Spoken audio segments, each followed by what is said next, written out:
Good morning.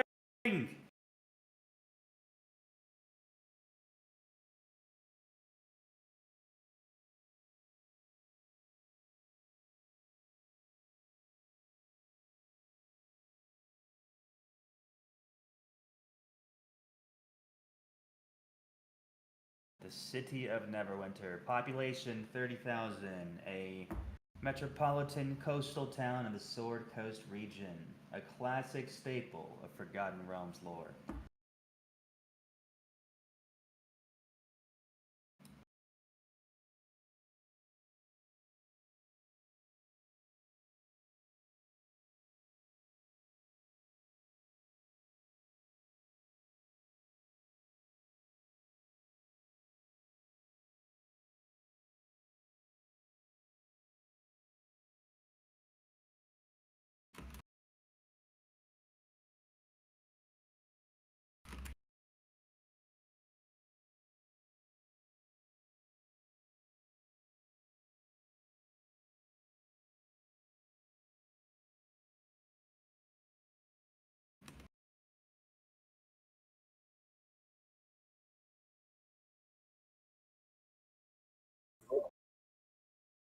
Hello, everybody. What's up? We are live.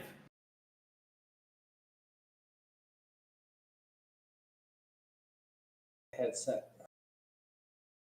It works. Hello? Hello. Yeah, it's working. We are live.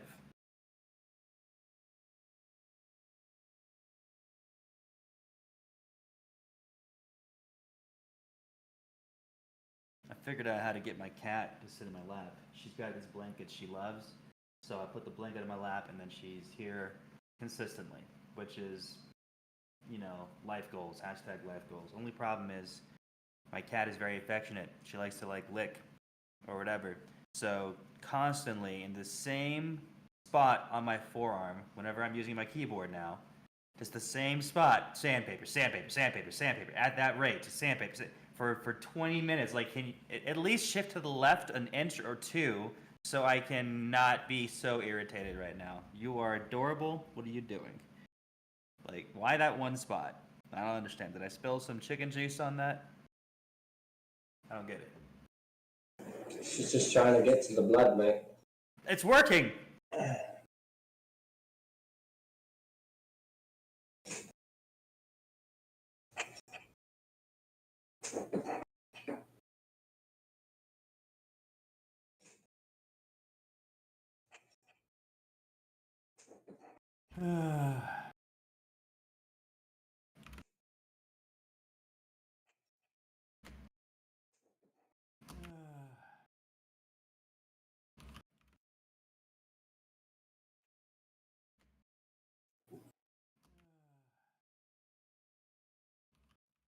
Indeed they are. Indeed they are.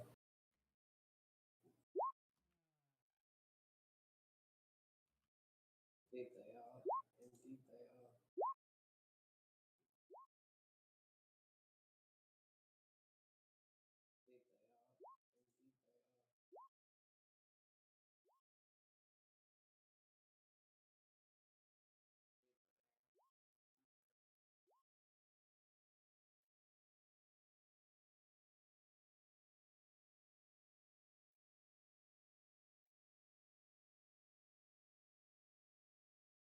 How's everyone doing today? Oh my gosh, I spent an unhealthy amount of time last night How's just everyone doing today? doing role play and writing and stuff for a game, and I it was so satisfying and so rewarding, but also so not productive, and I could totally be just like focusing on important stuff. But I woke up this morning so happy. What about you, man? Also so not productive. Easy to be when the sun's out, so I feel a bit better. I woke up this morning. Been feeling quite rough this week with my back going, and then easy to be honest, getting the cold, so I feel a bit better. I feel a bit more human today. Just feel like I ate too much. That's a good White Zombie song. I feel a bit more human today. Just feel like I ate too much. That's a good White Zombie song. A word from Axel. If I had to guess, He's busy being a dad and rushing to be here as soon as humanly possible, knowing him. And I know him pretty well. Yeah, I was guessing the same thing. He's busy being a dad and rushing to be here as soon as humanly possible, knowing him. And I know him pretty well. So did you guys do your level ups? Yes, sir. I do my homework. I do my responsibilities. Would you like to tell me what's changed? Did you guys do your level Yeah, you want ups? to go first, Apothecary, should I? Yes, sir. I do my homework. I do my responsibilities. I am no longer just a rogue. I am more than a rogue. I am a fighter rogue. Not just any kind of fighter. I am a battle master. I'm going to get tougher. I'm going to get stronger. I'm going to defeat all my enemies. Power of Friendship, my anime arc, is starting right now. And with that battle master archetype, I have the ability to use something called superiority dice. So it's a d6 that you add to almost any roll that you want, so long as you qualify for that situation. In my case, it's for social situations. So I add a d6 to intimidation checks, persuasion, deception. I could do it once a short rest, and the more I level up, the more often I can do it, and the more other things I can do it for. Also, I have second wind. Yeah. It's called, let me actually pull it up. I like the names of this stuff. I'm a freaking nerd. 5e-wiki.fighter. So the name of the ability is...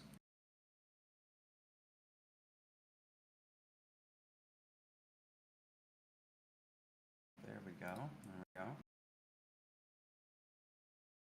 Commanding Presence. When you make a Charisma, Intimidation, Performance, or Persuasion check, you get to spend one superiority dice, add that dice to the ability check.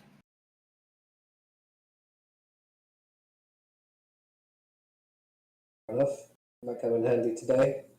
Yeah, I figured. Got some social checks going on. I want to make sure I'm doing my part to succeed. This is a dice game. I gotta stack the odds in my favor best I can. I also got second wind. Gotta fail every roll. Probably.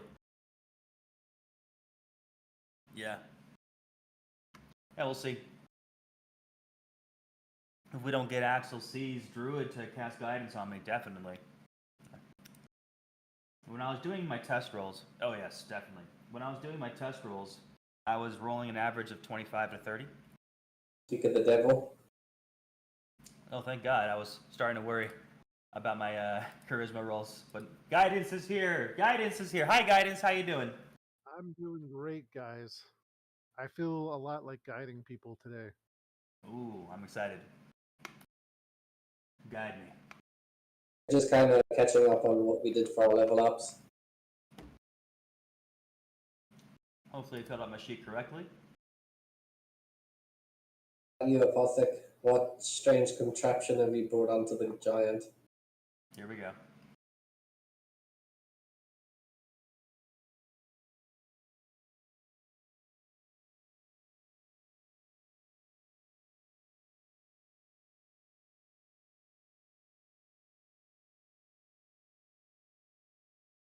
Do like.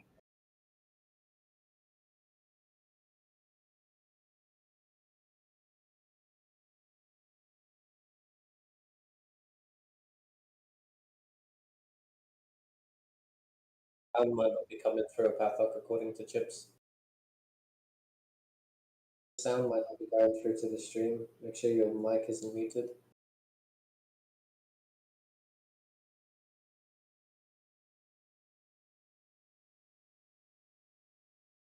Hi, Chips.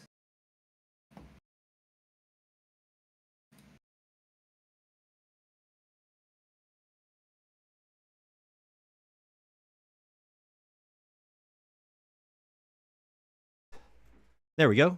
Okay. I don't know. My mixer weirded out for a second. Oh my gosh, why? There we go. That should be good. Yeah, it's because I have to change all the audio settings for this because it's a different setup. Chips says he could hear you when you were resetting something. Yeah, I just reset the mixer real quick. I don't hear you talking now. Okay, cool. Yeah, so I took something called Ember of the Fire Giants. I don't hear him either. Axel, how many licks does it take to get to the center of your bone marrow when a cat's sandpaper tongue keeps hitting the same 1 by 1 cubic centimeter of freaking. Okay, now it's wrist doubling bone your that guys' you have, audio. Because I'm starting to worry about my well-being here, and I'm gonna have and to. are It's you going sure to take Cass- Yeah, a very long time, Abyssum. I don't know. As she's resilient. It's like at least 2 licks a second, and it's only the same spot. You're going to be there for days. Okay, that'll get rid of the double. Cool. Well, thank God we have the druid here to clear this up. All right, we should be good. Can everyone hear me? I can Yes, hear sir. you. Okay, great. Yeah, so real quick, Ember of the Fire Giants, it's a half feat. I put the half into strength, of course. I'm resistant to fire.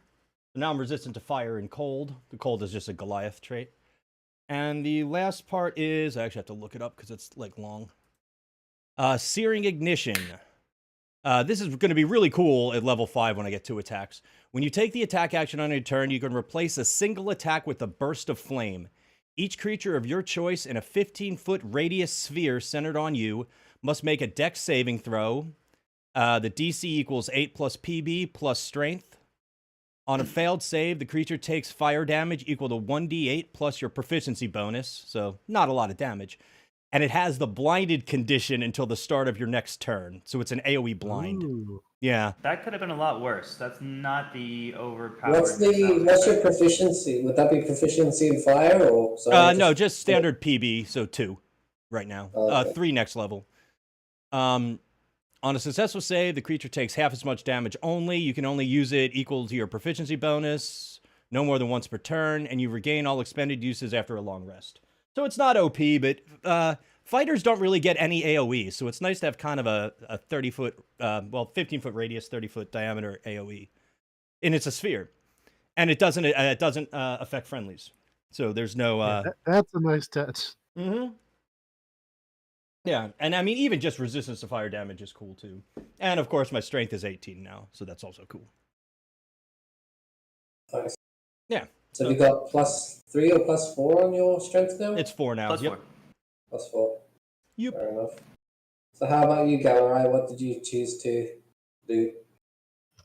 Well, I took the ability score increase into Wisdom, getting me up to 20. Nice. And then I picked up the Thorn Whip cantrip, just for the potential that I might be able to pull someone off of a cliff, which sounds hilarious. Yeah.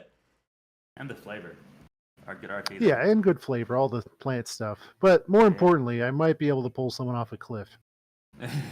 And then I grabbed the spell's Healing Spirit, which is a cute little second level spell to give us a little bit of sustainability on the battlefield. If somebody goes down, I can just pop the spirit on them, and then every time they go down, they just get healed back up. It'll be great. Yeah. Does it only count when they're down, or what's the deal? Well, it's if the spirit is in their square at the start of their turn, or when they first enter the spirit square, the spirit can heal them for just 1d6. It's not a lot of healing, but it lasts for six healings worth. So basically, if our barbarian front line happens to get swarmed by enough things and goes down, I can just say, actually, no. Yeah. Is that concentration? It is concentration, and that is definitely something to consider, but Thorn Whip is not. I would hope not. I really want to pull people off of a cliff. I'm just...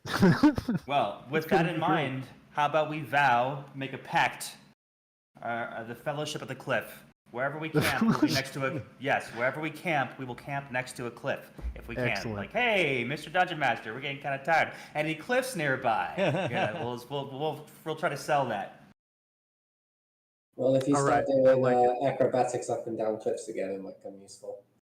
No kidding. You can give me a hand back up after I fall on my butt. Yeah, last time I didn't do so good at that, though. I totally missed catching you. Little 10-foot boost. It'll be fine. Yeah. Well, I'm And not going then, to elaborate on what I did with Cecil, because it's mine tonight. Yeah, it's very mysterious. So we'll do a quick recap. We explored half of the sea caves. We came to Neverwinter. We got a gnome drunk and handed off a note to the ambassador. So we handled some of that in our downtime, didn't we, Abysm? Yes, sir.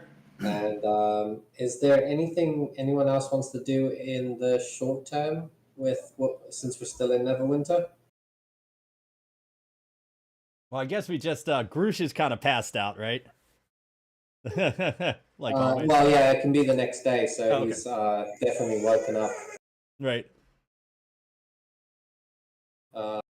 And he's obviously hungover. Yeah. I would say Griff is mysteriously not there, or should I say Grim? Or should I say Glyph? Glyph. Oh boy. Yeah, and the wagons are still set up outside, and you've noticed that the resources have changed. Stuff has been dropped off, and they've acquired new goods to be transported back to Mines of Phandalin. And you've all received a bit of gold from Grim or Griff because you completed the first delivery quest from Mines of Phandalin. Right.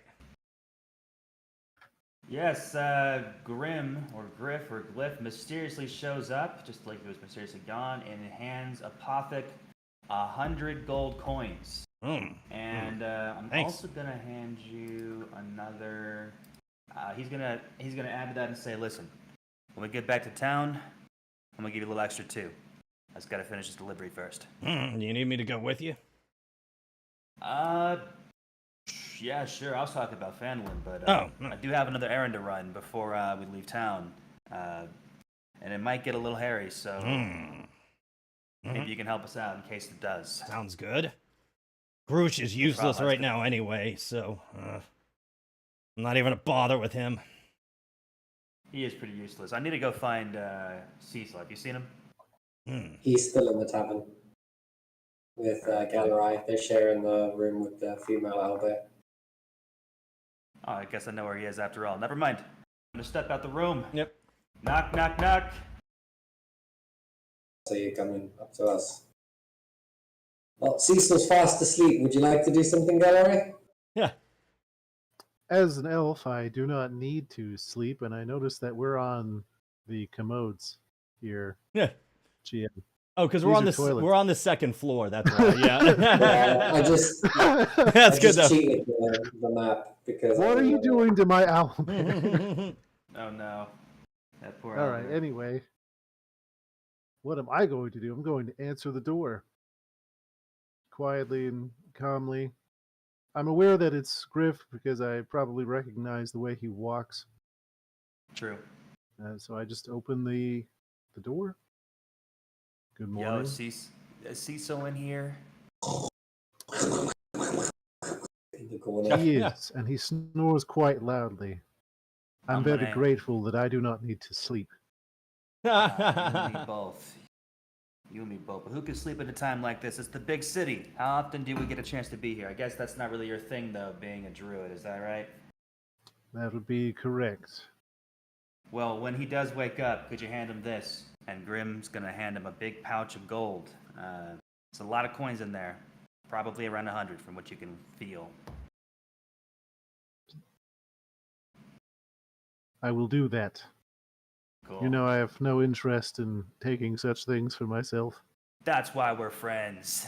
Yeah, no, I've already spent your reward. Listen, I need to go and run an errand. I don't know if you'd find it particularly interesting, but you're more than welcome to come with.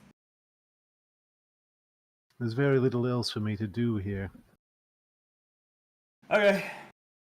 Do you think we should wake up Cecil and bring him, or should we just let him sleep? He looks pretty tired.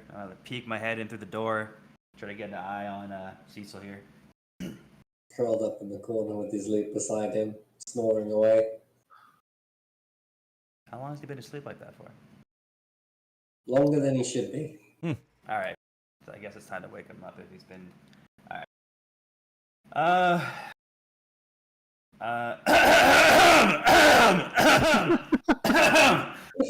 Yeah, he's grabbing his loot. Oh, you're awake. Hi. How you doing? It appears so. What are you doing there? I'm sorry. I was just about to leave. I got a little errand to run. I don't know if you want to come with. It's not necessarily necessary, but it felt weird leaving you here. anyways, it's up to you, man. Happy to come along as he springs himself out of bed. All right. Cool. All right. And I take a step back from the door, and I assume I'm looking at Galarai, Cecil, and Apothec. Yeah, real quick, All I just tell Groosh, hey Groosh, watch this owlbear for me, and don't try not to get eaten. Okay, little guy. Okay, bud, you good? All right, Groosh, stay here. Just recover. Yeah, so what do we want to do with the female owlbear? Because walking through a city with a baby owlbear is probably not high advised during the day. Plus, she's easily startled, so I believe that she will also have to stay behind. I'll just give her to Groosh. He's not going anywhere anytime soon. Oh, that's gonna go really good. That's gonna go well. Yeah, Can already tell. Cool. They're brother and sister. They should stay together. Agreed. just leaving Groosh Okay. in charge of things is not always the best idea, probably. Well, So Groosh is kind of like half hungover with two owlbears clawing at him for attention. Yeah. Fantastic. As it should be. oh, I've been there. I've been there. Have you Flashbacks. now? Yes, I have. You ever? Well, I won't have a wild tangent right now. Yeah. Ask me after the game. Cool beans. So do you want to head over to the warehouse then? Yeah, I do. All right, lead the way.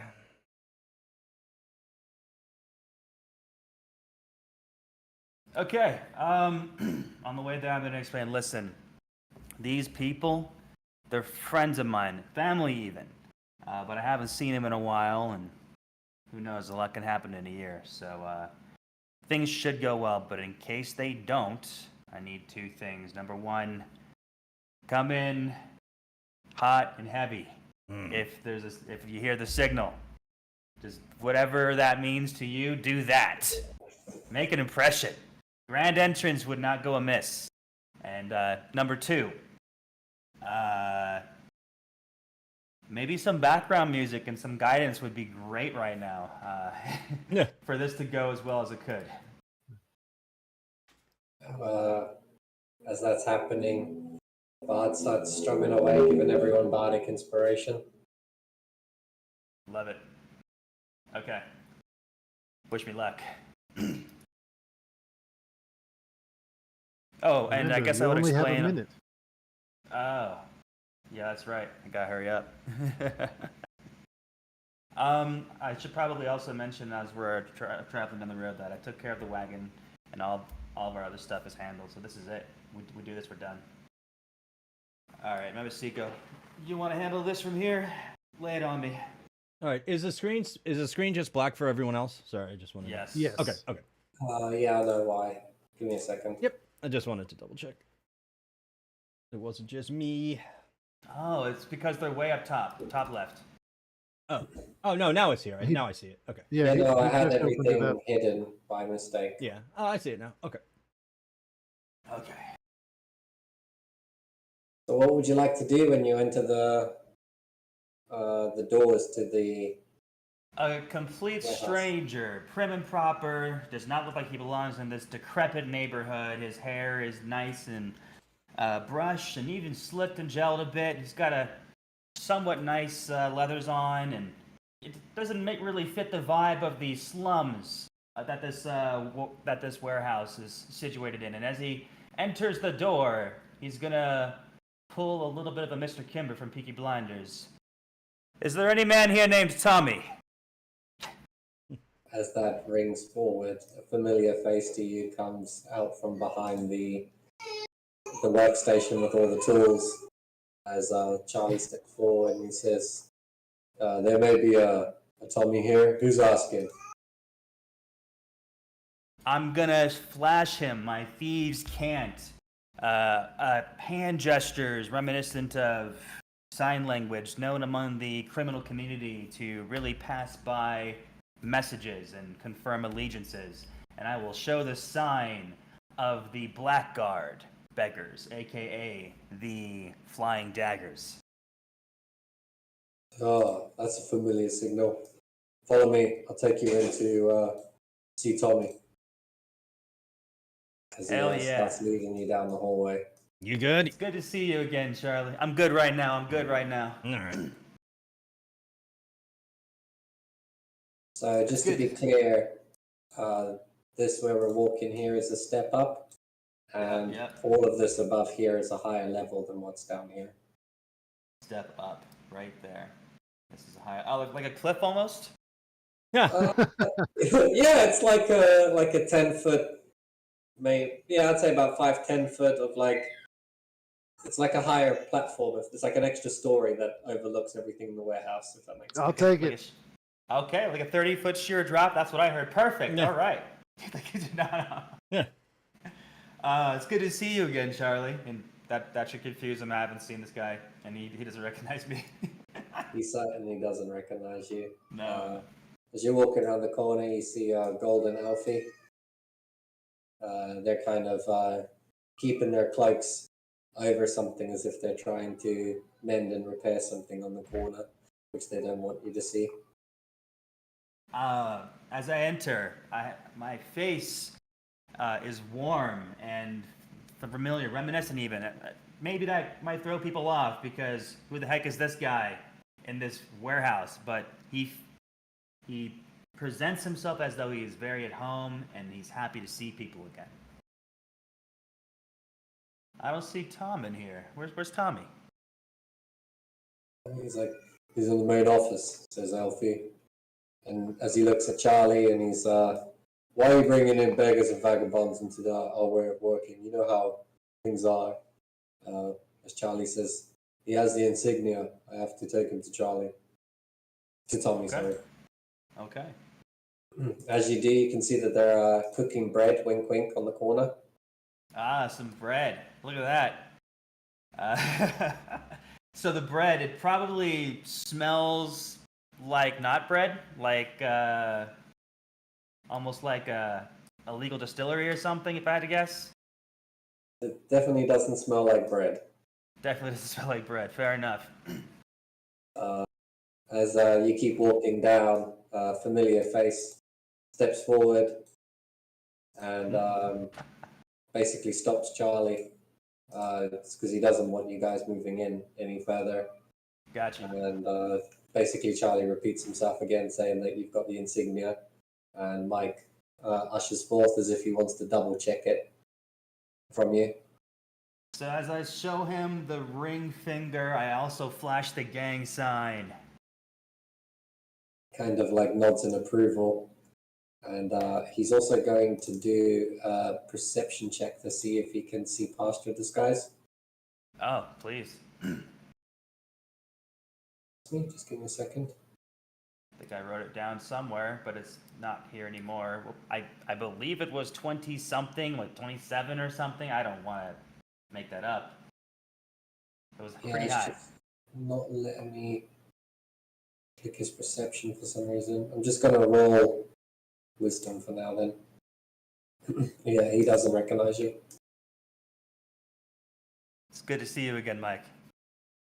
It's like, we've met before, he says. We have. But I need to talk to Tom first. Maybe more on that later. He nods and they kind of go side by side. So they're kind of like putting you in a group, like in a... In a corner, like these guys are good. They know what they're doing. Okay. Yeah. So we're going to walk in that formation all the way to the end of this corridor over here. Cool. And as you do that, you hear a knock on the door as another familiar face comes forward to you. Oh my gosh, got the whole family here. It's good to see you again, Jeremiah. Oh, and I should probably mention, my class has the ability to perfectly mimic almost any person from any culture, any voice, any accent, cadence. So I don't sound like anyone that they would know either. Yeah, so they've definitely got their guard up against you because you're saying that you know them and none of these guys recognize you. So you can head inside the door now if you want to. Cool, cool, cool. And I'm gonna just politely lift a finger and say, "Listen, guys, I'm sure this will go well." And I'm looking at, of course, Galerai, Cecil, and Apothic. I'm sure this is going to go well, but just in case it doesn't, I'm glad I got my friends here. And I give them a little wink, like everything's gonna go great. Wait, which guy are you? Hold on, let me zoom in. I'm this guy right here.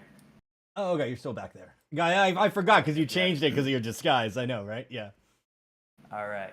I'll be right back, gentlemen. I'll be right back. And I step into the office. Can I have some guidance, Mr. Druid? I'm sure that took a minute. Yeah. I suppose. I guess Galerai has to touch Grim on the shoulder as he passes by. May the stars guide you, brother. And the ornate glass bracelet on his wrist glows for a moment. Guide us to glory and fortune. And I'm gonna enter the office with an unspoken confidence that's pretty just apparent there, without a word. Just, and I look around. This place is big. It's just like I remember. Arthur, it's good to see you again. Mike. John. Hello, hello, hello. They all kind of grunt and they're kind of like keeping their hands inside their jackets as if they're like holding a weapon underneath, just getting ready to let everything pop off as Tommy stands up and he goes over to the other side of the desk. He looks you square in the eye, and it's almost like he has a faint recognition of who you are, but he doesn't recognize you clearly. I can see it in your eyes. You can see right through this disguise, can't you?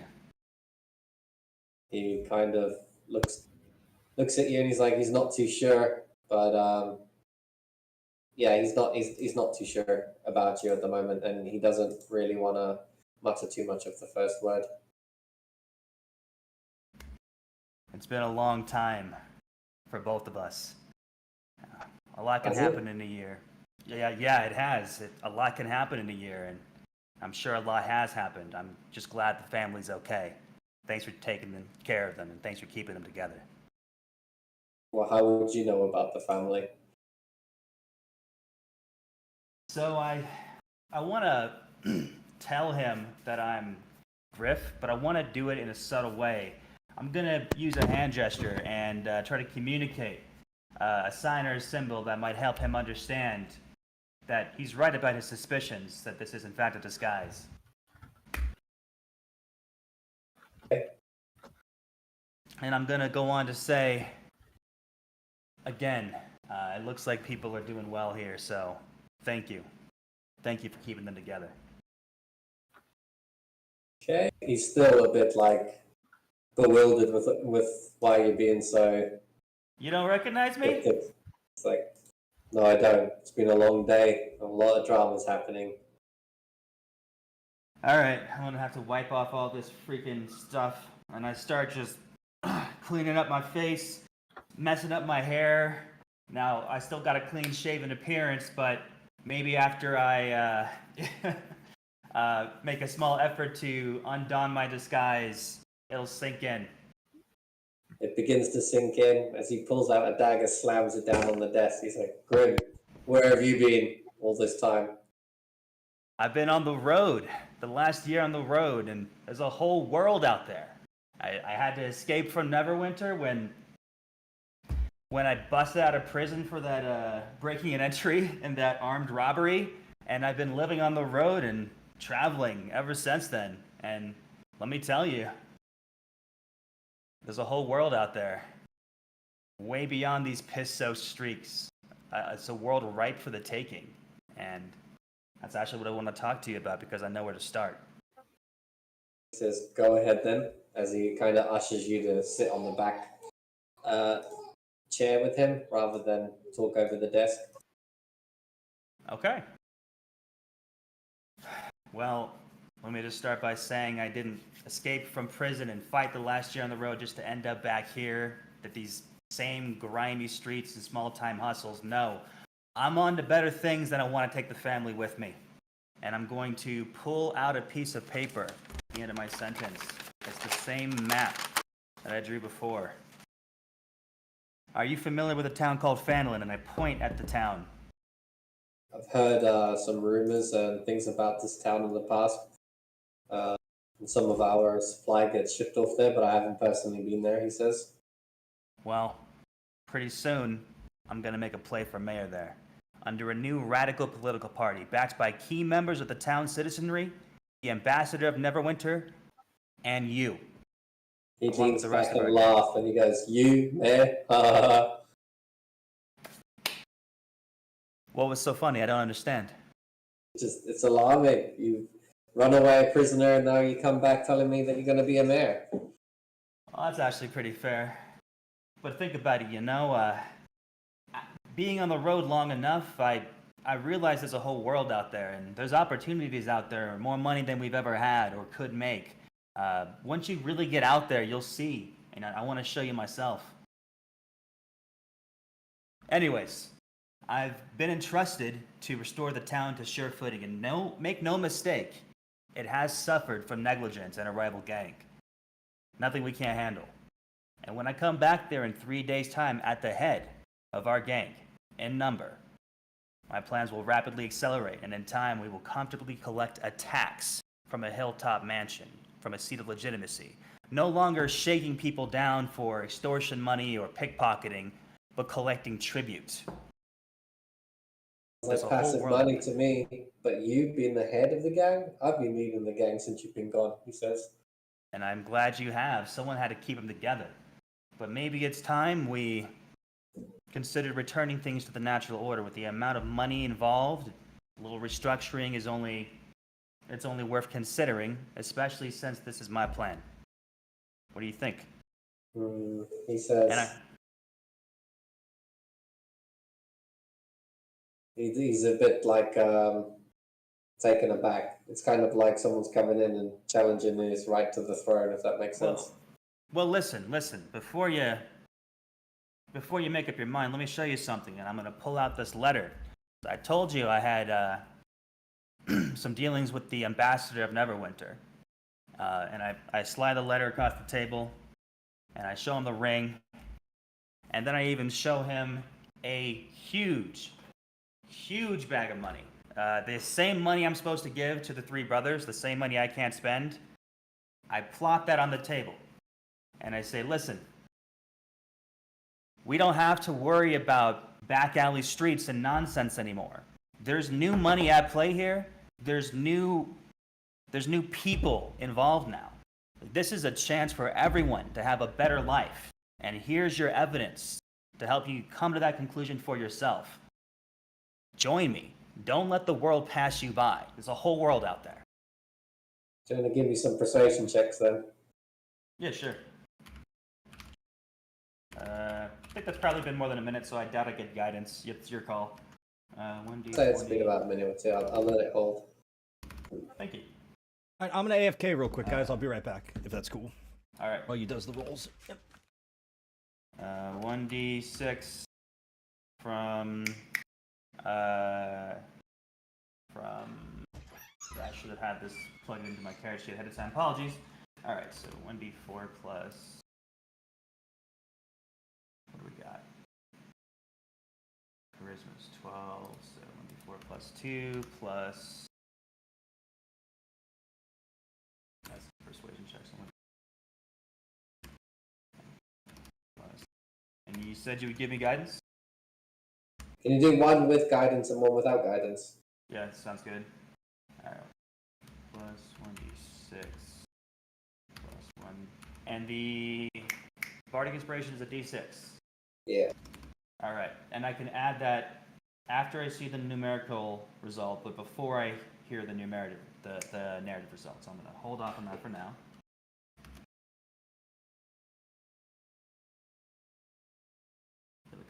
Something, but that's okay. This is probably enough. Are you joking? Are you joking? All right, before you say anything, I'm adding the D6. No, Bardic. No way, I need that. Okay, 18. 18 on the persuasion check.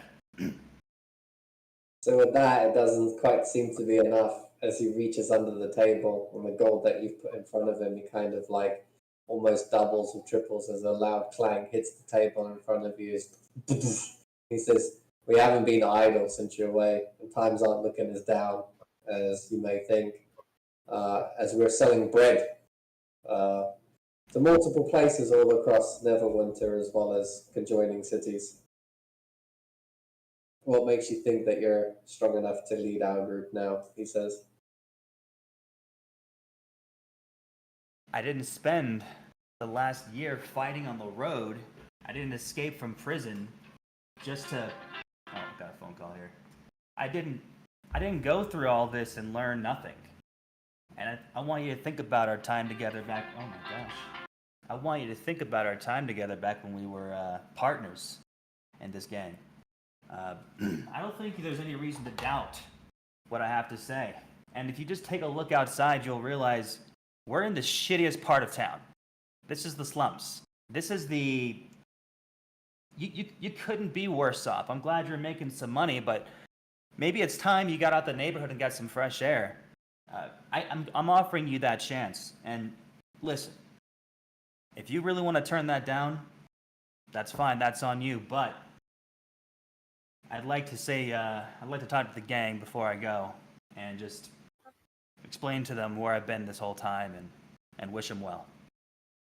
Tommy nods his head and he's like, "We've got a lucrative thing starting to come off here now. But partnership is something we could definitely consider. You leading the gang, I don't feel you're quite ready for it just yet." As Mike steps forward and he's like, "How legitimate is what you're doing?" As obviously he's worried about the the criminal aspect that these guys are still sticking to. So if you have a more legitimate way of making business where you're not going to get the cops on you. I pick up that letter from the ambassador. I hand it over to Mike. Mike picks it up and he kind of enforces it to Shelby. He's like, "This is something we should definitely look into, as the more we can make our business legitimate, we could probably start owning property outside of the slums now that they can afford it," if that makes sense. Okay. And Tommy says, "You have my permission to go forward with Grim and report back as soon as you can on what your findings are." So Mike's basically willing to join you and follow you from the leadership room, but the other three at the moment you didn't roll nearly high enough for it. Fair enough. Mike, I need to address everybody before we leave. Could you bring them together? He says, "Yeah, let's just go on the shop floor." Let's do it. This is the part where things get interesting. Where's the shop floor? So we're just going to do it up here where these four guys are standing. Cool. Is this everybody? Let me just double check. Give me a second. I had problems. I saved the map, but it's kind of removed a few of the people. Okay.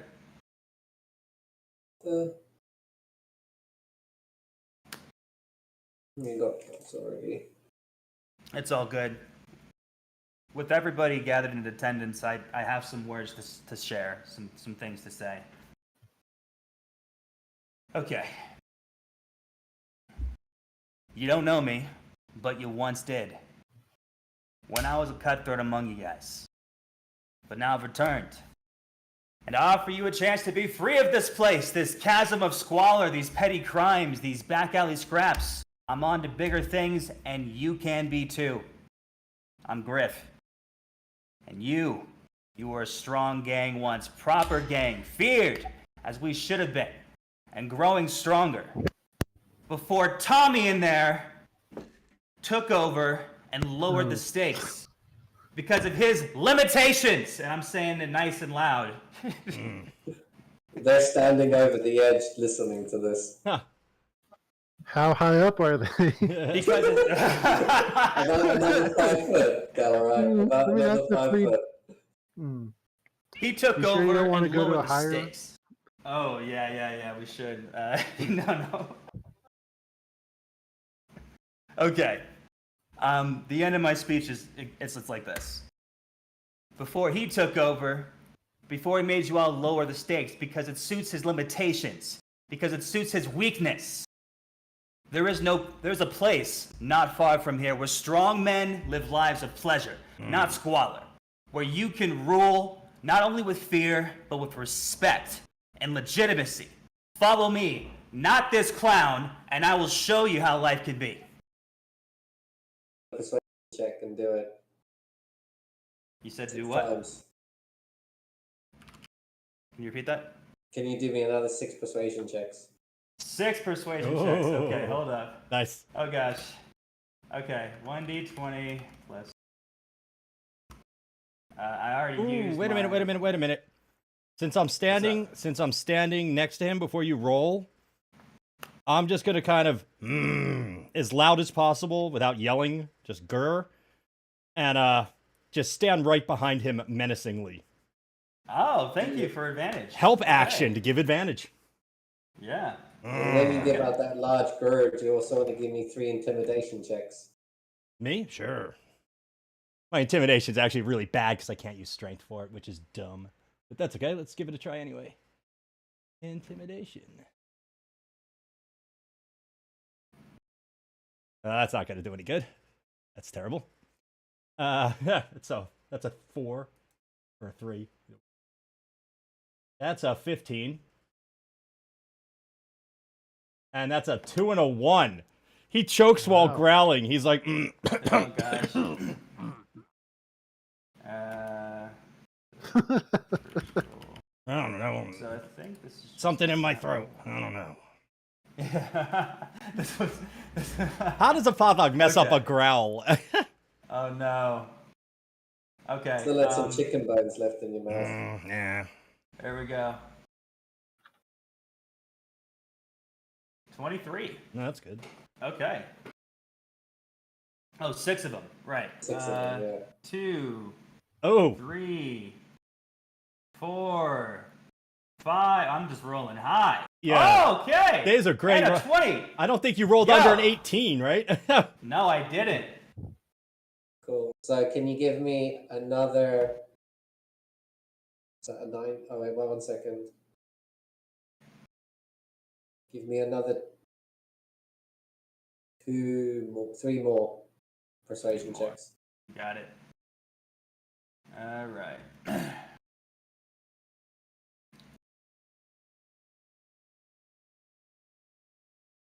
Persuasion. 1, 2, 3. You said. Okay. 1, Great. Oof. 2, Wow. 3. Oh, Man, okay. advantage is pretty good, isn't it? Jesus. So basically, everyone but Gold is now wanting to side with you as Oh, they kind shit. of go up and cheer Yeah. All right. for a change of leadership. With this, Mike is taken a little bit aback as he didn't quite expect such a coup, as he was expecting more to explore out with you with partnership. So what do you aim to do now that you've kind of divided the group? You're not afraid of a little competition, right? What's a little competition between friends and family? No worries. You can still rule your squalor shack here. And once I've proven how well things are going, maybe you'll reconsider your position. You just want to take them with you then? I'm gonna tell them to bag up these barrels of alcohol and throw them in the wagon because we're opening a bar.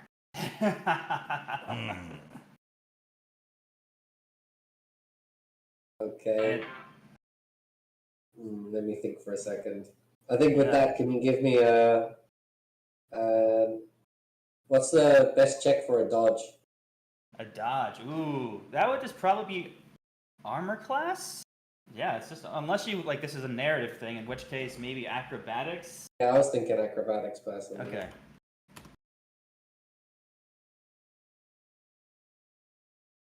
Why did I roll so well on that and so terribly on the one roll I had all the bonuses for? That's so weird. Yeah. Okay. 20. 20. So with that, Tommy basically throws a dagger at you, and you kind of jump to the side of the dagger, catching it effortlessly as you look at Tommy, and Tommy says, "You're not taking that gold without some form of payment. It's our livelihood and something we've been stashing for months now." You know, that's fair. That's fair, Tom. And it wouldn't be right for me to leave you with nothing. We're more than just friends, we're practically family. If you can get me a hookup on some stills and some kegs, I'm gonna need volume. Maybe a wagon. They've got everything here but a wagon. Okay. Okay. Let's think about this for a second. Start loading it up, and we'll figure out the deal. I want to get things moving because we got to get moving. But we'll figure something out. And I'm gonna walk back over to Tom, and I'm gonna hand him his knife back. And I'm just gonna smile and say, "Yeah, we'll have to figure something out because you're right. I'm not trying to be a total dick here." How does about 20% of the revenue so we can keep brewing? That sounds fair to me. And I'm gonna spit on my hand. Little manly handshake. He accepts as he's looking a bit disgruntled as he's lost over half of his party. Don't worry, this is an investment. You're going to make more money with this. Trust me. Okay. Okay. So you remember how we first spoke that the shipment back to Fandolin, they wanted to have a dummy one where it was basically going to be full of like poo and manure and stuff that isn't valuable. So one of the wagons is basically full of rubbish that doesn't need to be returned. Right? And the other wagon is the one that has to get through, if that makes sense. So Yeah. you have a choice where you can kind of use the stills and the rums and stuff here and get rid of the manure. And then that way you're kind of risking it for the biscuit. I think now I'm gonna. I suppose the scene is that we got these two wagons here. One's a decoy. It's being filled up with stills and barrels of alcohol. The other one is all the supplies for the three brothers and us, the party. And I see that there's a volume issue because we got so many wagons and so many people. And I'm gonna confer with Apothic and Galarai, and I'm gonna ask him. Listen, I got something. There's one more thing I didn't tell you guys. Remember how way back before we even left town, Apothic, I mentioned there's gonna be some trouble on the road, and the idea was to not kill everyone. Right. Yeah. I think we got the numbers now, and I think we got the opportunity now to reconsider that. How do you feel about starting a war with the Red Brands? Well, yeah. I mean, they're pretty useless. It's just typical lowlander weaklings being weak. We could crush them. The Galra? sooner these ruffians are removed from the town, the sooner we can begin to develop them into a formidable barrier between the forest and the mountains. Then maybe it's time we stop biding our time. Maybe it's time for action. Okay. Forget all that decoy shit. I'm dumping it on the ground. A little bit of a mess outside of this warehouse. And I'm going to help load up all these barrels. And in the process, I'm going to cut open a bundle, like a wrapped canvas bundle with some linen rope. Just gonna cut that open, and I'm gonna say, guys, there's one more thing. If we're gonna do this, we're gonna have to do it right, because we're more than just a gang now. We're a political party, and we have to represent the interests of the town, the people's well-being, and ourselves with some decorum. And as I open up that bundle, outside are 10 Peaky Blinder peacoats, custom padded leather armors, so that they can actually look the part and be prim and proper. I already paid for these during downtime. Yeah, so you're going to use 7 of them? Yeah, it looks like it. 7. Yeah. Yeah.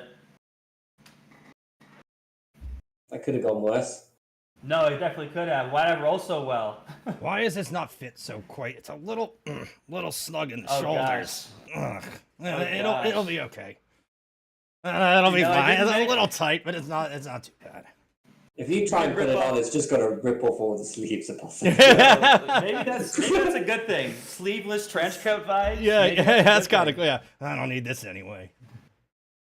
Okay, it's padded leather armor technically, but you can ignore that. Yeah, I'm just gonna wear it more like for show because I think that would actually lower my AC if it was padded leather It armor. would. Yeah. It would. It's just I'll something put that mine looks on good. for show. Okay.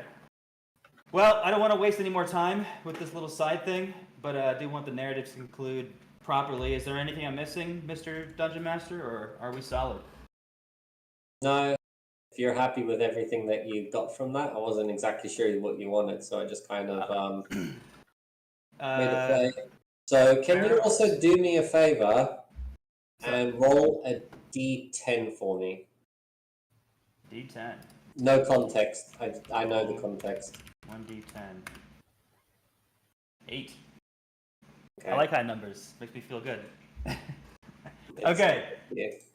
Okay. fair enough. So, yeah, you asked me what I was looking for. I was looking for alcohol, looking for the means to produce alcohol, looking for some backup and some Peaky Blinders garb, and I'm looking for that one moment where we can at some point slow motion walk through any town, whether it's Neverwinter or Phandalin, and we just all look badass in trench coats. That was all I could ever hope for. You could do that now, Yes. but you do have to remember one thing. Yeah. What's up? I'm not telling you. Okay. Well, then I'll have to. Oh, I remember know. that. I'm not gonna say anything. Apothok wouldn't know because he's not thinking that way, but I am. It's a shame. Yeah, I don't want to say. Well, I guess I'll just start going over all my bases. Naturally, I didn't leave a bag of money on Tommy's table. Naturally, I have the letter that Mike was handed. I took that back. The stuff on the ground, the decoy stuff, I left that there. If there's something completely stupid that I'm forgetting that's not that, I can't imagine what it is. I'm trying to put these guys on the wagon on top of these barrels. It's a little uncomfortable, but we'll try to make it fit. The fuck am I forgetting? What am I forgetting?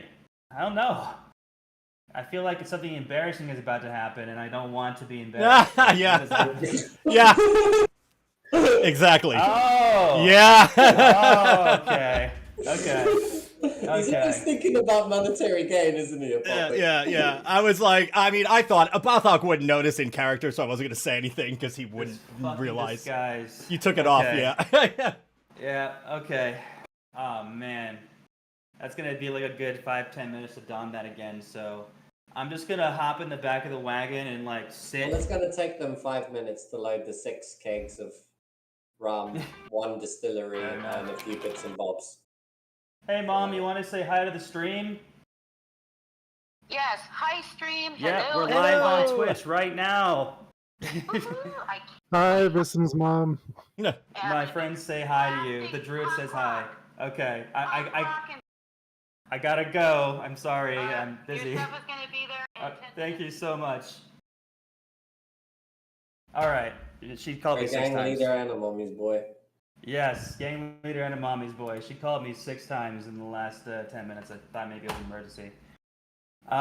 Anyways, I'm gonna make an effort to don a disguise. That tattoo it's expendable. I don't want to use that quite yet. Now that I have the chance, I'm gonna don a disguise, and that'll be the end of my long ass. Why don't we just put a blanket over your head and throw you in the back? I'm down. Let's do it. Okay. You don't get your parade through town. No, yeah, that's true. Ah, no! Okay, Yeah, I that's gotta roll disappointing. disguise Yeah, too. that's kind of. I understand why. Yeah, I understand. Have some guidance for your disguise. You're Here's my basically a disguise. guidance battery at this point. I Garrett. am That is my role, but it's not gonna help if it says bad. Okay, I got a 10. DC 10. Oh my DC gosh. 10. Are you Okay. sure you're doing this? No. I Maybe I guess save I'm- it for Phandalin because I haven't done all the guards yet. Yeah. I think I'm gonna use my disguise self tattoo. Damn it. Oh, man, that sucks. I've been saving that for a year. All right.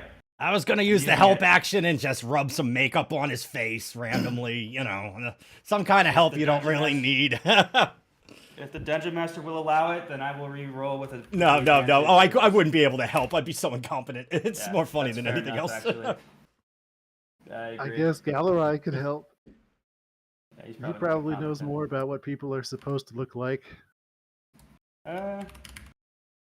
Yo, can I roll one more time with his advantage? Help putting in this disguise, whatever. Sure. All right. Gotta knock the door. Thank you for the advantage. I gotta knock at the door. I'll be right back. That'll be enough. So if you want to have your gangster walk through town, feel free. All right, there we go. He's been so excited for this moment. We can't. I have know. him fail because he's We can't be. putting on It's a too important. What's more important, DoorDash or Oh no, RP? you're right. Well, where he is, it's probably extremely hot. So leaving food outside is not good. Yeah. Oh yeah, he's definitely somewhere very, very hot. No, for sure. I lived in the desert for a while. It's very hot. I like it, but it's very hot. So jealous of the weather. Weather's been miserable here all year. Sorry, I had to knock the door. We good? So you can have your epic stroll through town if you want to in Neverwinter and not have to fear the gods. It's enough for me to know that happened. I'm happy. All right, Apothog is gonna walk alongside. He's not even gonna get in a wagon. He's just gonna walk with the things being pulled. He'll let someone else Okay. take a seat from now. He's fine. He needs some exercise. Pretty crammed in here. It is definitely pretty cramped in here. I don't blame you for walking. Anyways. We got a long trip ahead of us, guys. We have to... I actually know where it is, so I'm going to hand a piece of paper. Well, we gotta go back. To- I want to say bye to Groosh and get the owlbears. That's true, that's true. We should do that. Yeah, it's on the way Also, out of don't town. forget about the sea cave and Ninny. Yeah, we're going there. I made a promise to the ambassador. All right, I'm gonna go upstairs and guys, I'll be right back. Let me go say bye to Groosh. Grab our little squeaky. What did I call him? Squeak Beak, Beak Squeak. What did I name him? I forget. Beak Squeak, I think it was Big Squeak. Beak Squeak, Big Squeak, good name. and I call the other one Squeak Beak. Not very creative. So I go upstairs, walk in the room. Groosh is still kind of lying there. Oh God, what did Groosh and the owlbears get up to while we were gone? That's not up to me.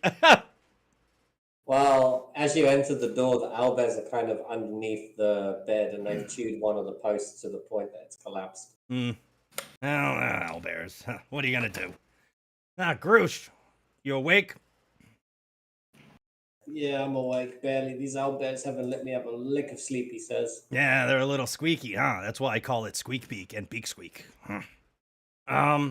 Anyway, it's good to see you. I guess, I kind of got some work going on, so I'm actually not looking for a job right now. I know that's kind of, a little bit surprising, but for right now, I don't know. I really don't have anything to say.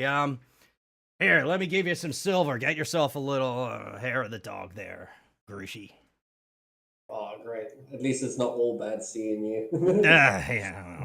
As he runs straight for the bar to get himself another yeah. whiskey.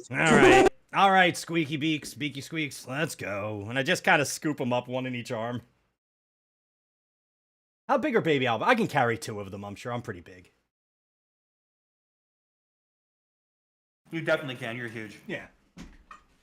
Yeah, I'm like One almost of 8 them feet is tall. definitely more drawn to Galarai, and the male's more drawn to you. Yeah, well, I'll take you to your friend. Don't worry. It's, kind of cowardly one. Come with me anyway. I'll take you to your friend. Don't worry. I'll take him and just Groosh ran off to the bar already being Groosh, so whatever. So I'll pick him up and carry him down. take him outside with everyone, blah, blah, blah. Well, they're all going to be by the Yep. wagon. And I'll give Galaray his Galaray can have his, obviously. I'm like, here. And while this happened, Cecil bought himself a riding horse Oh. Nice with horse. his money in his downtime. This guy, he's gonna be an adventurer. I tell he got a horse. Pathok kind of slaps him hard on the back. He's got a horse. Look at this guy. He's legit. You know, those horses are expensive. Honestly, I thought 75 about buying gold. some. Yeah, I thought about buying some. I can't afford it. That's nice, man. You're becoming a real adventurer. Yeah, it's a proper riding horse as well. It's not a draft horse or whatever. It's I'm yeah, actually it's, jealous. war horses are crazy though. They're like 400 gold. Yeah. I got this, and I take off my cloak. I had this cloak on this whole time that stood out as different or new, and I hold it up for Cecil to see it. Then I hand it to Galaray, and I say, if you ever want to borrow this thing, feel free. You can help pay for it.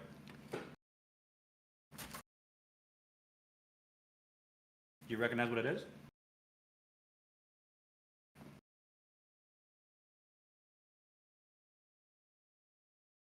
Galaray, you there? Yeah, I'm here. Do you recognize this cloak for its magical properties, or should I explain what this thing does? Give it a quick explanation for the party. That's probably a better idea. So, anytime you don't want to use your magic to help us sneak around, this thing here can help us.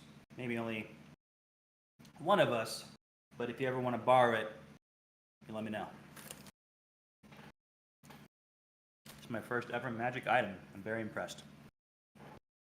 Party's first first magic item. 'Tis a fine cloak, clearly made by expert craftsmen. It's Elvish. I know. Ah, yeah, fair enough. Yeah, No, fair I enough. know. I guess that's why I showed it to Such you. a snarky elf answer. I know. Yeah. Yeah, so do we want to head over to the caverns now then? We do. So this is our party at the moment. It's getting quite large. Yeah. Caravan.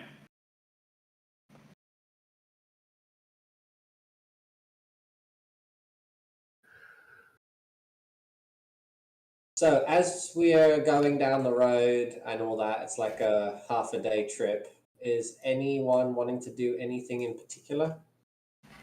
I'm going to spend this time catching up with people that I legitimately consider to be friends.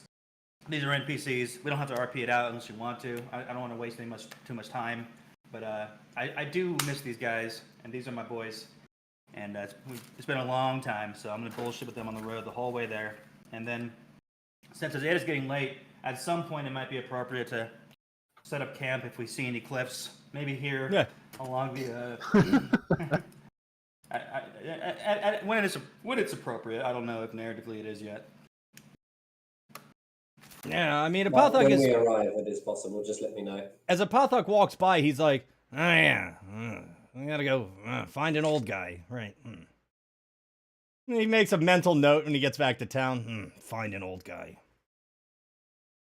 So you said this is a good time for... It's getting dark and all that. This is a good time. Yeah, I'm fine with resting if we have to. I could keep going. I feel good, but it's up to you guys. How late at night is it getting, Mr. Dungeon Master? It's like 5 o'clock in the afternoon. Okay, we're good. Nah, keep moving. It's 5 o'clock in the afternoon when you arrive to the Sea Caves. Perfect. Because you did all that stuff early in the morning, I'm assuming before 12, so you've been taking it nice and steady at almost a walking pace because you don't have enough spaces in the wagons and horses to actually, have everyone mounted, if that makes sense. Yeah. Pathok's been walking. He'll give up a seat. He doesn't care. I will take this chance to explain as we approach the caves. Listen, friends, it's been a pleasant ride so far, and we're going to take a short rest here along the side of the road. If you guys wouldn't mind watching the wagon, I'd appreciate that. Sildar here He's a seasoned knight. He'll make sure nothing dumb happens. He's been watching the caravan for a long time. He's the caravan master. Help him do his job. And also, please, and I kind of lean in a little quietly, specifically to, who's here? Who's here? Who would I lean into? Oh. Sorry for the pause. I'm going to lean into dogs and say, listen, you have a really, you have a very abrasive sense of humor sometimes. Try not to make fun of that skinny barbarian too much, okay? He's very sensitive. Oh, yeah.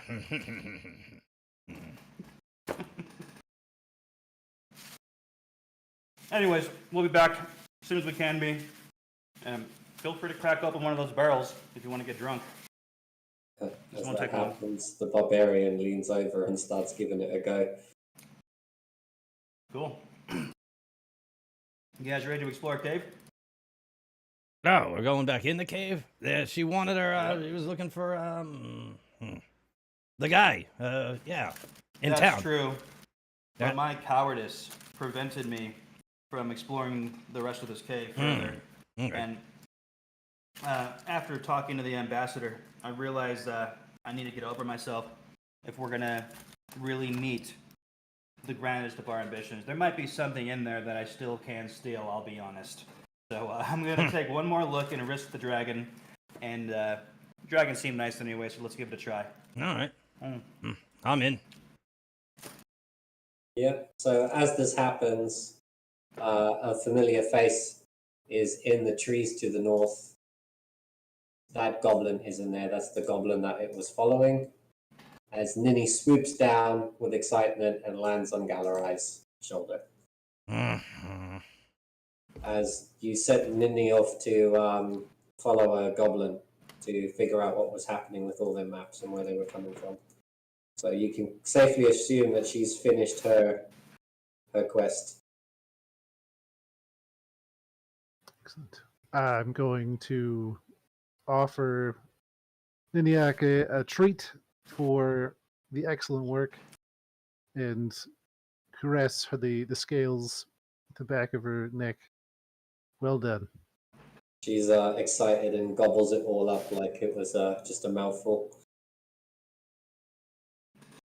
It probably Go on. was. She's kind of big now. Hey, Going rapidly. I know I gave this big speech about not being a coward, but that dragon still scares the shit out of me. So if somebody wants to take the lead here, Yeah.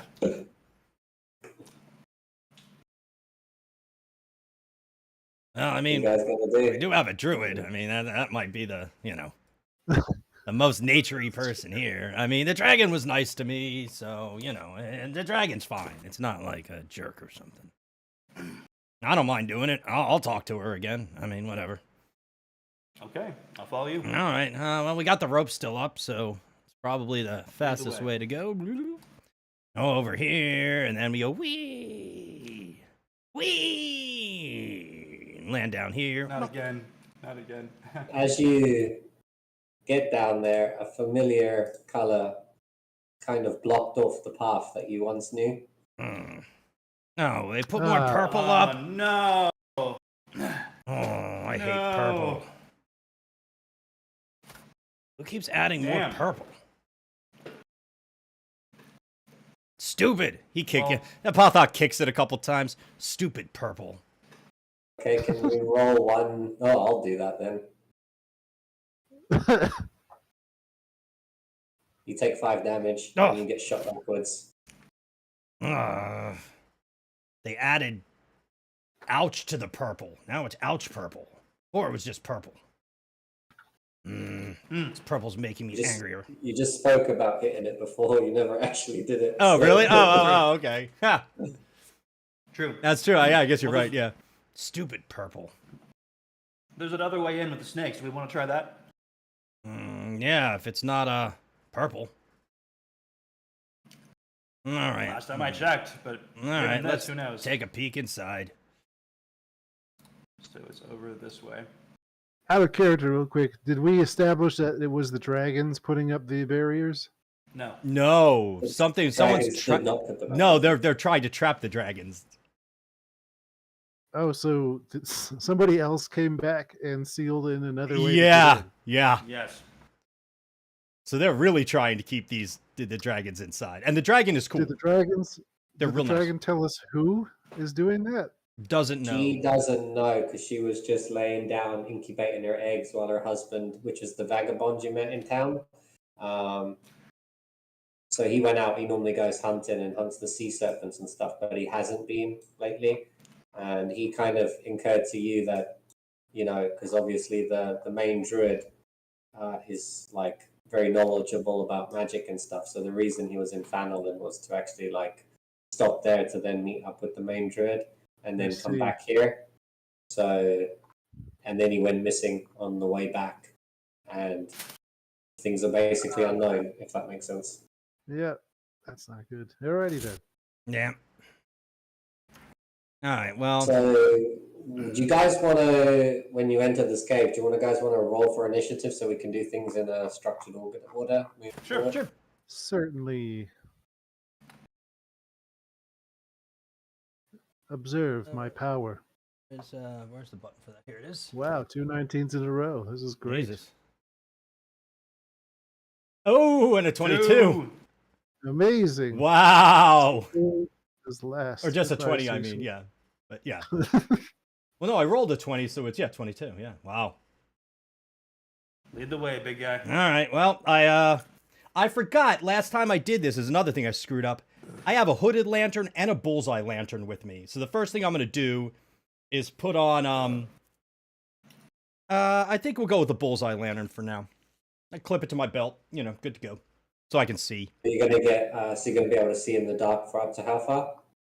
I don't know what the range of the seeing is on it. Let me look up the two different ones real quick because I actually I'll give you 30 feet on that lantern if you're okay with that. I think it's 30 and then 30, like 30 dim or 30 bright, 30 dim. 30 dim, yeah. So narratively, you can only see so much before Yeah. it's like shadows. Yeah, but that's fine. That's pretty much what I've got it set up to anyway. Yeah, so cool. cool. All right, so I'm just going to come in. I look around. I know there's a snake over there, so I see it, but I'm going to I'm not really sneaking past it. I'm just keeping an eye on it. It looks like a snake. I'm not super worried yet. Yep. No, I'm The just same going to... snakes is outside. Oh, okay. No, I'm just going to kind of walk in like this. I mean, someone with dark vision should probably go first, to be fair, but I just move 30 feet in and look around. That's all. And you end your turn? I'm not even doing a check for anything. I'm just, all right. Looking at the cave. So as that happens, it reveals a bit further down, because I'm going to give that to Grim, because he can definitely see that far. Mhm. Is there anything else you're doing, Grim? Oh man, you had to fucking do this to me. You knew. Okay. All right. Well, there's a chest. It's over there. It's shiny. It's got gold plating on the side in a cave full of piles of gold, and what appears to be nothing between me and it. So this is gonna go well. You know what?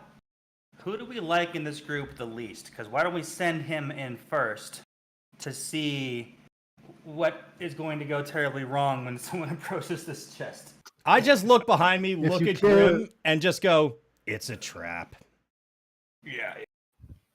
We gotta figure something out. I can't If just you- walk up. Care to give me a few minutes? I'll be able to perform a ritual that will allow me to see the magic in this chest. If that's there a is good any. idea. Please. I wanted a smoke break anyways, and I'm gonna step to the side and start rolling some tobacco. Mm. I'll even do it outside the cave, so there's no snakes. It's your turn then, Gallery. Yes. So I'm going to perform the ritual to cast Detect Magic, which takes 10 minutes. But it doesn't use a spell slot. Yeah, Apothok actually watches. ongoing, or- Apothok is kind of interested in this and watches him do it, like, because he is, he has shaman and people in his tribe when he was growing up. So he likes druid type stuff, even though he's not good at it. He likes it. So he's like paying attention, kind of. I'll take this chance to take off my disguise and just kind of chill.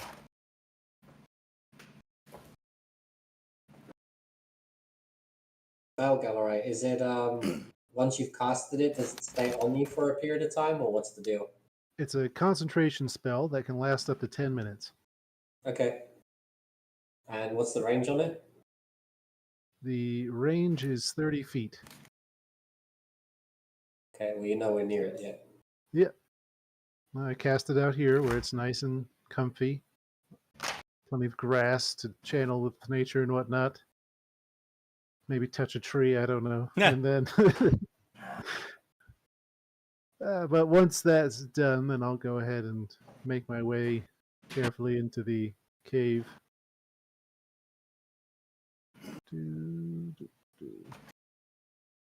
Yeah, I'm Right, just I'm 30 feet. following behind you. Like you've cleared a path, so I'm like, all right. So what happens when you get in 30 feet of magic? Do you do rolls for something, or does it just tell you instantly what the magic is, or what's the deal? So, yeah, if you sense magic, you can use your action to see a faint aura around any visible creature or object in the area that bears magic, and it tells me what school of magic it is. Okay, give me a second. There's magic. He's looking at the school.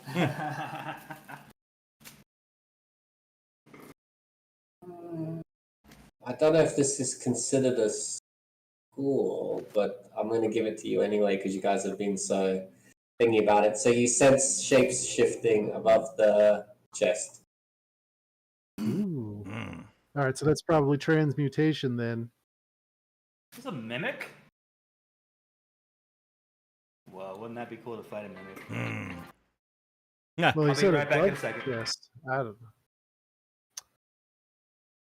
Just to see what's up, I'm going to cast Produce Flame Hmm. and throw it at where it looks like there's something transformed above the chest. Okay. So do you roll for damage on that? I have to roll to hit and damage. Apothok Oh, I draws know. his sword just to be ready. The big sword is out. He's just in case. Does a 12 hit? Hits, and with that, the chest transforms into a mimic. Hmm. Oh, well, would you look at that? Well, it took 6 fire damage. Good to know.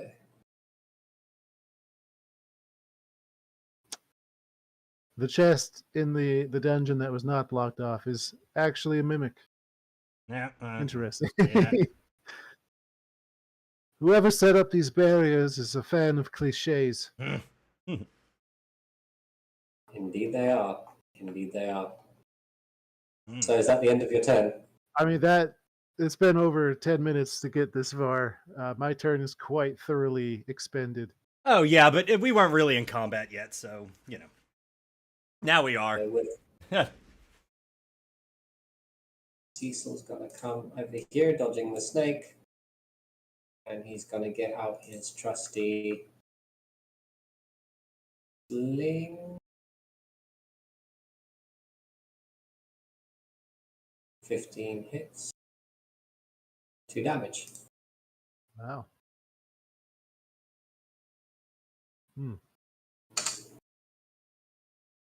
And Apathok, it is your turn. Oh, actually, this thing needs to roll for initiative now. Yeah. Welcome to the turn order. Yeah. Welcome. Why is it not giving me a character sheet, even though I made a character sheet for this thing? I Just had give me a phone something. call. What are we fighting? I had a phone call. It is a mimic. A mimic. Oh my god, yay! No. I've never fought a mimic before. Classic. I It really like is. them. I think they're really good creatures. They are. It's got initiative of 4. Oh God. Initiative 4, yay! We won't get to see it do anything. Yeah, I know, right? It's gonna die before it does anything. All right, Apathok, it's your turn. All right. Let's see. How far can I move? Can I get close enough to it? I don't know actually.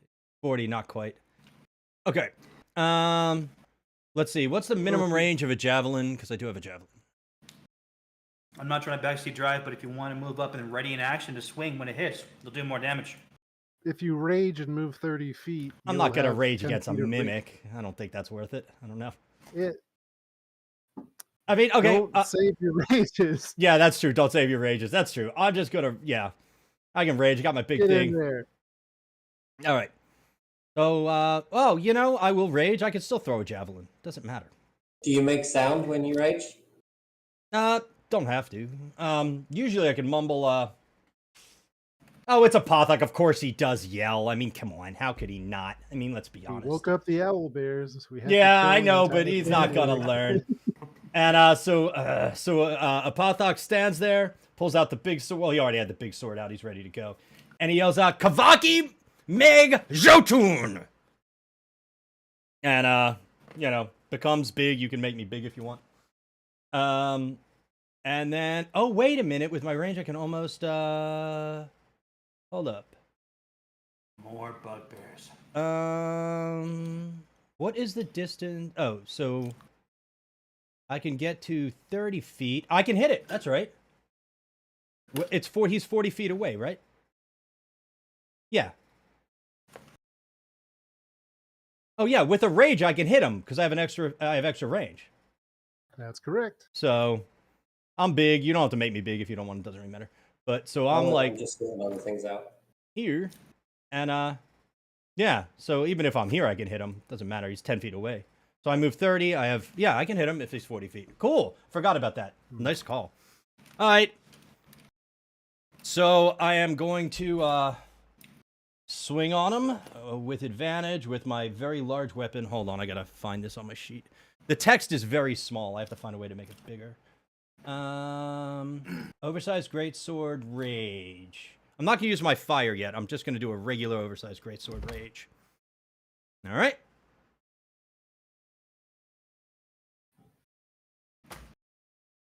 So that's that. 17 or 18 hits. Yeah. Okay, and damage. That's all that, plus... That's the... Oh, wait, I don't have that thing on the side open. Hold on, let me do that so I can see the rolls. Okay. Damage...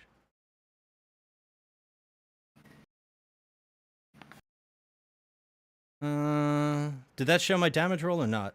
I didn't have the side open. Said 15 slashing. Okay. Yeah, because I didn't do a fire. Is that all the damage? 1, 2, 3, 4, 5, 6, 7, 8, 9. Yeah, that would be it. Cool. Is that the end of your turn? Yeah, there's nothing else I can do except stand there and glower at this mimic. Grim? So for my turn, I'm gonna step right here. Ooh, there's like no shot. Maybe. I mean, we'll see.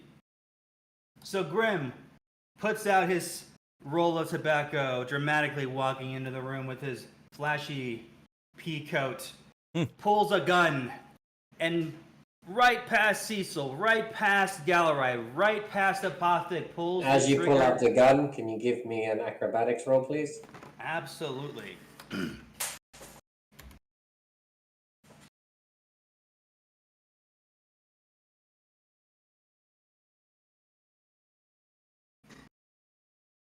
$16. 9. I don't have advantage. You get bitten by a snake for 1d6 poison damage. Ah, And as I'm about to have my cool moment, a snake bites me in the balls and robs me of my glory. Oh, the humanity. You take 3 damage. Never gets old. Well, you're basically poisoned now. Yeah. Oh gosh. So much for. Okay. Anyways, that's not my own fault. I was walking right by that snake. I saw that coming. Realistically, I feel like that would interrupt my attack. So. I feel like it would too. Yeah. Like, for the sake of the narrative, that's my turn. Like maybe I run away. Maybe. If that's an option. Yeah, I'll use my action to switch it to another move action and dash out of the cave, a snake dangling between my legs. yeah, doesn't the snake get an opportunity attack now? Yeah. Oh no, he's a Oh, rogue. well, Doesn't he have? screw you guys. He has a disengage. He's a rogue, right? I do. He could disengage and be fine. Sure.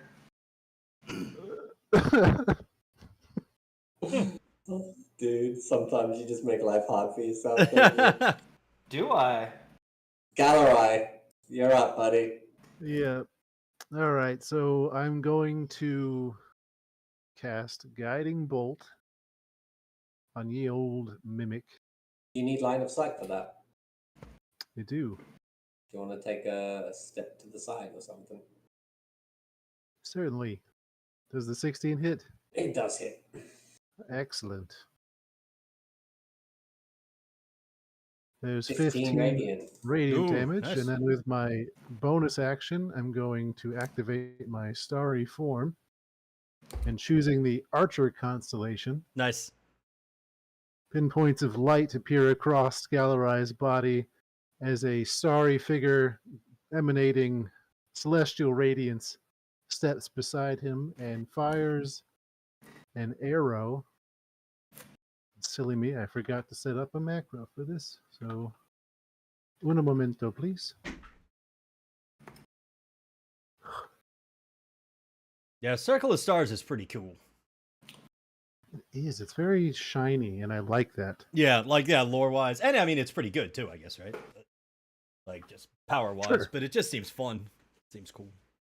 And I missed. Oh, wait, I have advantage because of Guiding Bolt. Don't forget myself. Oh, I forgot Guiding Bolt gives advantage. Right. For one attack, yeah. Come on. Does 15 hit? Yeah, 22, 15 hits. sorry. Yeah. Well, 20, that's good. 9 doesn't hit, though. All right. For an additional 9 radiant damage. And that will end Galarai's turn.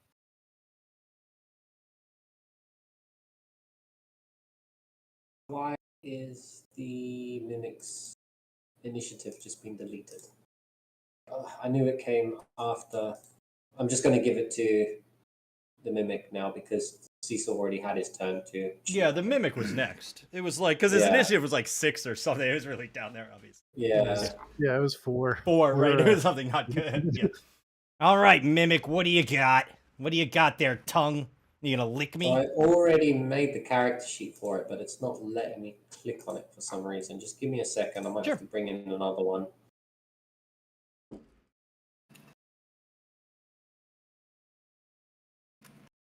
So it is going to.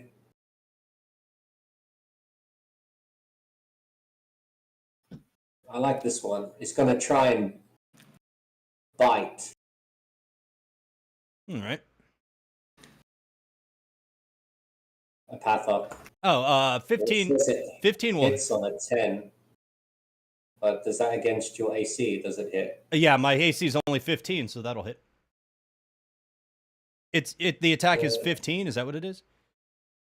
Yeah. Yeah, that'll hit. So then its damage is 1d10 plus 5 piercing damage. All right. And Well, it'll be half 1d8 that. It'll be acid half that damage. I'm raging. I resist pierce. 1d Sorry, it's not letting me do the click like I want it to. So I'm just going to roll this one, and then it's plus 5. So 6 damage. All right, so it's half that. So 3 damage. Yep. And then 1d8 acid damage. I don't resist that. So 3 plus 7 is 10 damage. All right. So I'm down to 42 hit points. No big deal. I growl. Because I'm up next. So.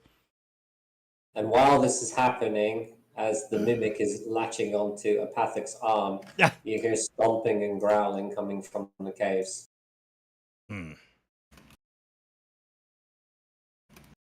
As I don't think it should be Cecil's turn now. No, Should it go would be back me. I was after the Go Mimic. back to Apathic. Yeah.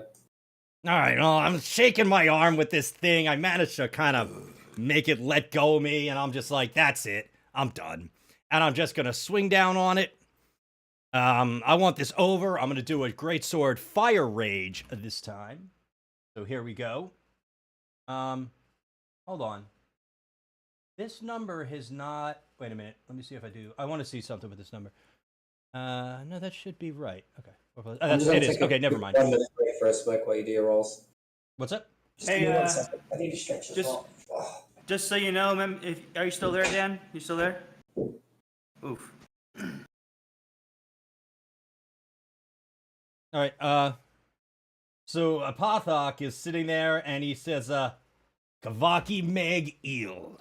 And his sword, he slams his sword into the ground, it catches on fire, he flips it around and goes all in. Let's see it. 11 plus, or 11, what is the roll? It'll show here. 17. 17. Cool. Okay. I think 17 hits, I'm pretty sure. And let's do this roll. Oh, that didn't. That wasn't right. Oh, wait, I did the wrong roll. Hold on, that's not right. Sorry, skip that one. That wasn't oversized greatsword roll. Okay, oversized greatsword, fire rage. Here we go. This one. So that's 12. Here we go. That is 20 slashing for fire.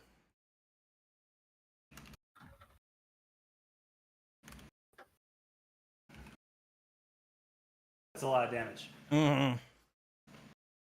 I rolled 2 6s and 2 1s. I mean, this is when you'd want the greatsword fighter feat that lets you reroll 1s. You could end up with something completely ridiculous. Yeah. But with this subclass, like normally I would class out of barbarian pretty early, like maybe level 6 I'd start doing fighter, but with this subclass I wouldn't do it at all, actually. With a berserker I definitely would, not even a question. With this though, nah. Level 6 is too good. Fair enough. Yeah. You can convert your damage to magic, which is cool. A couple elemental types, which is fun.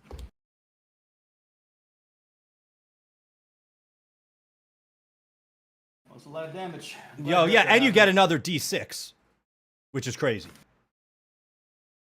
And you can pick your damage type, like just the basic elemental ones, nothing crazy like radiant or necrotic or anything like that.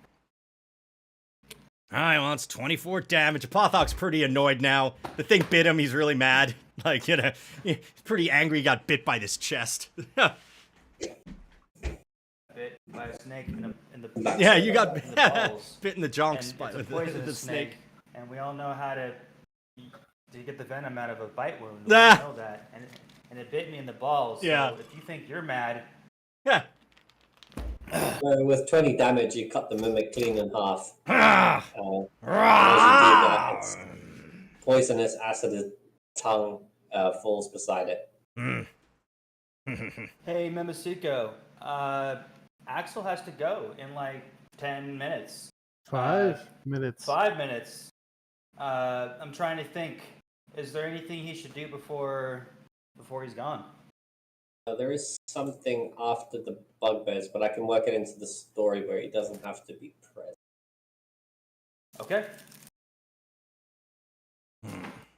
Hey, you know stuff about poison, right? Back there? Outside? Can we make anything out of this tongue? Like, can you make a poison out of it? Is that good for anything? I don't know. Probably that snake. Ha! I'm taking this mimic's tongue anyway. It's a trophy. Okay, so you've acquired a mimic's tongue. Yeah.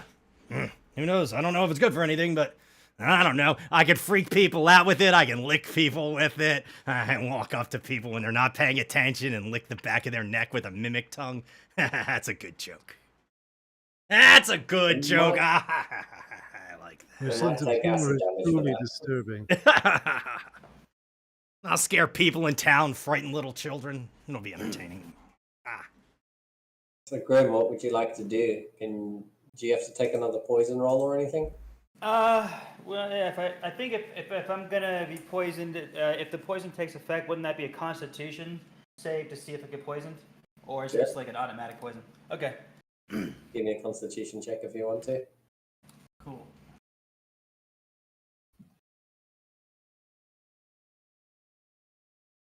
So that's a 9. I'm guessing I am indeed Still poisoned. poisoned. Yeah. Okay. I want to give my turn to Galarai. Give him a chance to do something. You're up. Okay. Guess we'll move towards here and see if I can see anything.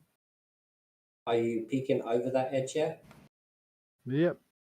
So if you peek over that edge, you see two bugbears Two storming bugbears. through. Nope, let me move this. over here. Fantastic. Galarai, I don't feel so good. Listen, maybe there's like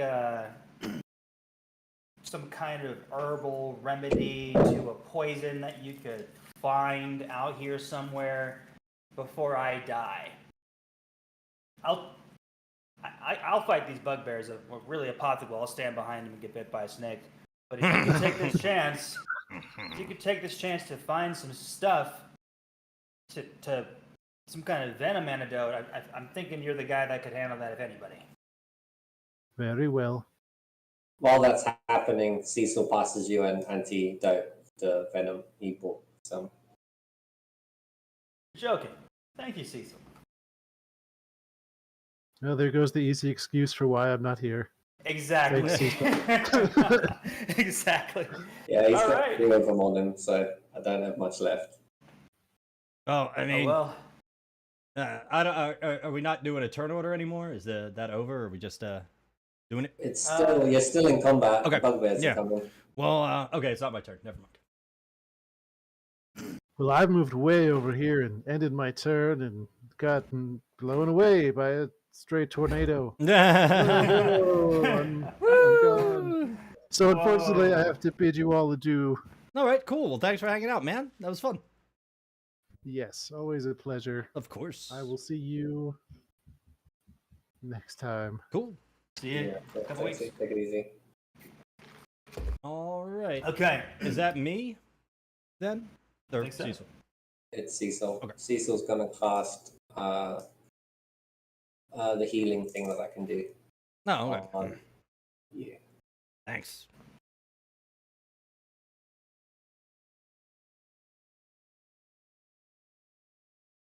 And you only heal for 2, sadly. All right. 4.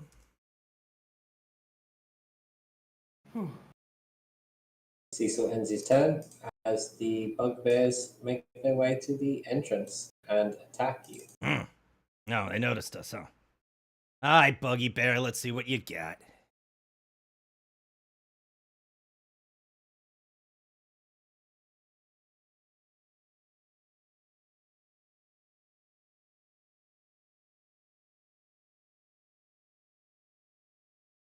It's for 18. 2d8 plus 2. All right. 11. So you take Half. 5 damage. Yep. All right, so 39. And the other one is right behind him. All right. Your turn, Huffolk. Man, I'm gonna swing on them. I mean, these are 2 bugbears. I'm taking this kind of seriously now. Huffolk is not playing, so I still have 1 more OGS Fire Rage, and I'm gonna use it right away. So, his sword is still on fire from before, and he swings again.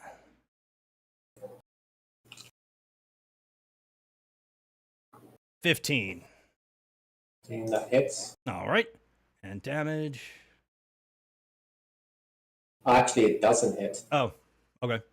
My bad. I misread the numbers. All right, no problem. All right, well, I'm standing there then. Grim? Let's rock. I'm gonna drink that potion, and Cecil's already gone, so I ain't gonna say thank you. But what I will do is cautiously approach this cave, keeping an eye out for this snake over there, Yeah. making every effort to avoid being bitten by it. Yeah. 20, that's about 30, I guess. And from this position, I'm thinking maybe I see a bugbear. What do you think? You do. Yeah, you definitely do. Second tries the charm. Pull out the pistol. Ha. Hold it sideways, like a gangster. Peaky blinder peacoat. Full on badass moment. Pull the trigger. Bang! Hit this fucking guy. Hit this guy as hard as I can with this gun. Let's see what happens.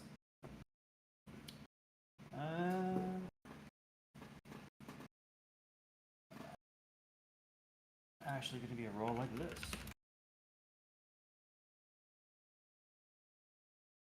Two, three, 4, 5, 6.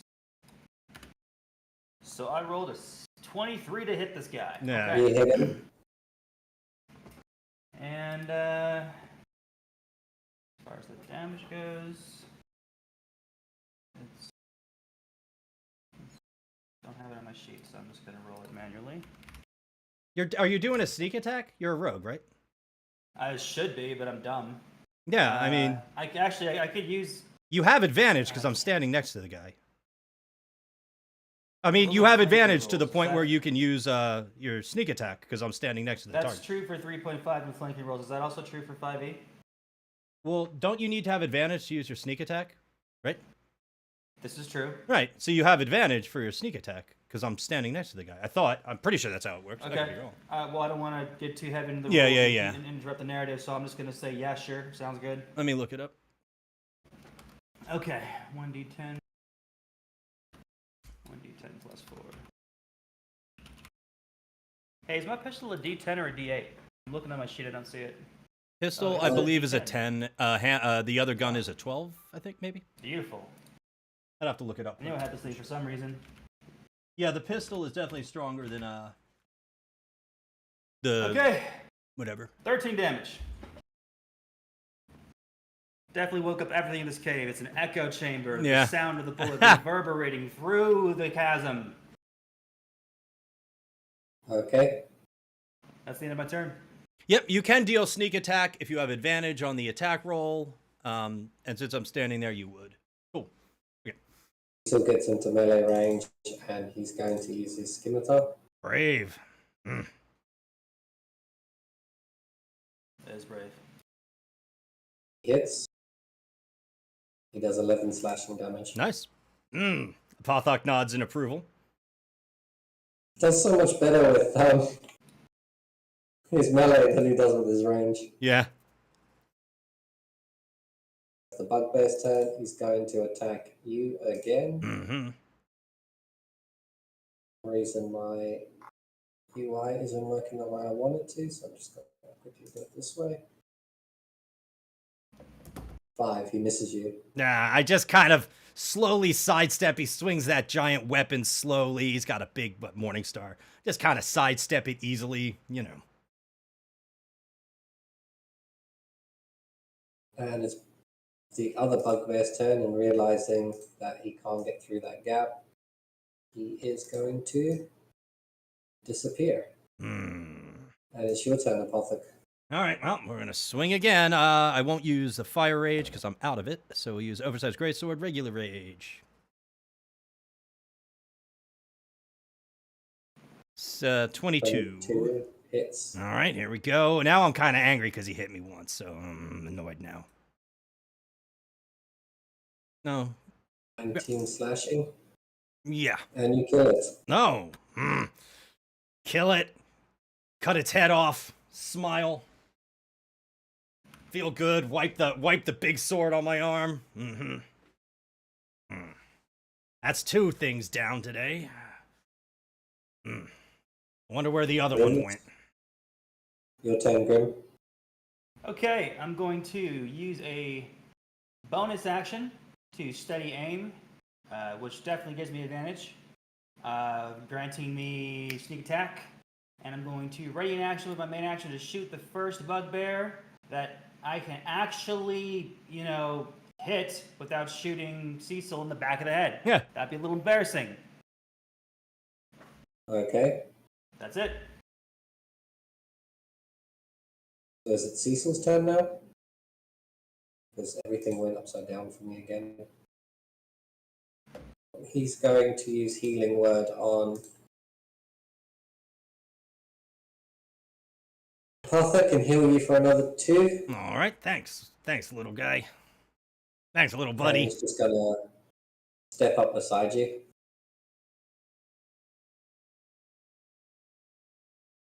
All right. And it will be... Is it the bugbear's or Apothec's turn now? I don't know. No, it could be the bugbear. I have no idea. Okay, so as that happens, another bugbear comes in from the flank. Right. Attack! Yep. He did have a ready to action. Good. Okay. So once again, rolling a 1d20 plus 1, 2, 3, 4, 6. The attack roll. Oof. Natural 20. Yeah, that's gonna hit. Okay, no matter what. critical Yes. hit. And it's gonna Critical crit, hit. and sneak attack, and wow, yeah, that's pretty good. 2d10. You don't double sneak attack damage, do you? Yeah. Can do if you want to. Okay, I think you do. You actually. do, yeah, you definitely do. Dice. That's Yeah. why sneak attack when it crits is so ridiculously OP. That's why it's awesome. This is gonna be a one-hit kill. Okay. Probably, yeah. 2d10 plus.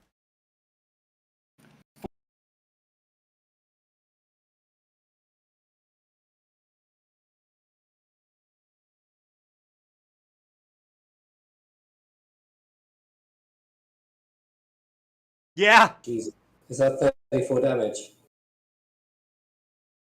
Yeah, with a crit, yeah, that sounds about right for sure. That does a lot of damage to it, but it doesn't kill it. Ah. You made it Oh my it's gosh. wheezing. It's wheezing. And it's his turn, and Apathic is facing the wrong way, so it's hitting you from behind now. Alright.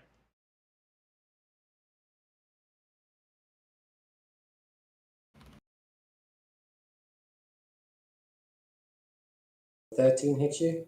No.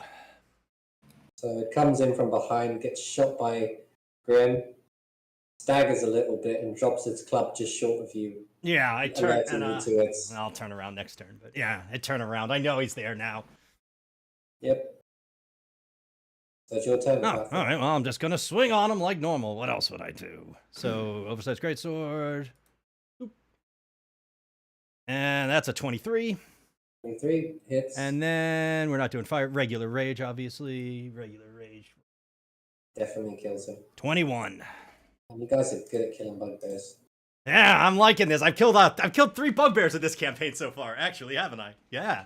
And if you were getting EXP on kills, you'd be a higher level than everyone. Oh yeah, I know, right? Well, You'd be usually, getting all the kills. usually it's everyone in I the helped. party splits the XP. Or that's how I always played in like 3.5. I know. I was just saying. Oh yeah, that, yeah. If it was just uh, yeah. That's my job though, is to do that. I mean, really, it is. Yeah. All right, there's another head. I cut its head off just to make a point. Critical hit. That was impressive. That was a great crit. That was awesome. Yeah. That's definitely Yeah, I a gotta feel do that more badass often. moment. That's a feel good moment, you know. Yeah, I have to do that more often, honestly. Steady aim. Yeah. So I'm ending combat there now. All right. What would you guys like to do? Well, if the druid was here to talk to the dragon, hypothetically was able to get in the voice call while he's driving to work, that's an option. But I don't know if we're going to see this dragon up ahead. So instead, I want to proceed to try to loot this mimic chest. Now, let me preface this by saying I've been playing a lot of Dark and Darker, and in Dark and Darker, after you kill a mimic, you see what's inside the chest, even though it's a creature. I don't know if that's normal in normal lore for I've already got Dragon. something planned for this. Perfect. I'm gonna attempt to loot this chest. All right, guys. I'm gonna. I'm also going to. I'm gonna make a drink real quick. I'm totally out of drink. I will be right back if that's cool. Understood. If this is a good time for me to just pop off for 10 minutes, I'll be right back. And yeah, Understood. cool. Okay. I'd like to take this chance to talk to Cecil before I start looting the chest and say, thank you for the antidote. That was surprising that you had that just ready. You know what I mean? Like, who brings antidotes with them? You're quite prepared. He got a deal on antidote potions in town from Victor. We made a few antidote potions, so I had to. But I literally just have one left now, so try not to get bitten by another snake, he says. Well, as any adventurer will tell you, no one ever tries to get bitten. But I tell you what, I'll try harder. Please do. It's literally my last one, he says, as he's clutching it tightly. Well, I'm a man of my word. I can't promise you I won't be poisoned again, but I do promise you this. If you ever get poisoned, and for whatever reason you don't have any antidotes because I took them all, I will make it my mission in life to save you. I promise you that. That's only fair. Thank you for that. Maybe you could replace this antidote potion for me at your earliest convenience. I could do that. Absolutely. You know, Cool. So I won't make you do any rolls or anything as you're talking to Cecil and you're rummaging through this chest. correct. You kind of notice something a bit peculiar as it's almost Inception, as there's a chest inside of this chest. What would you like to do? What? Oh gosh.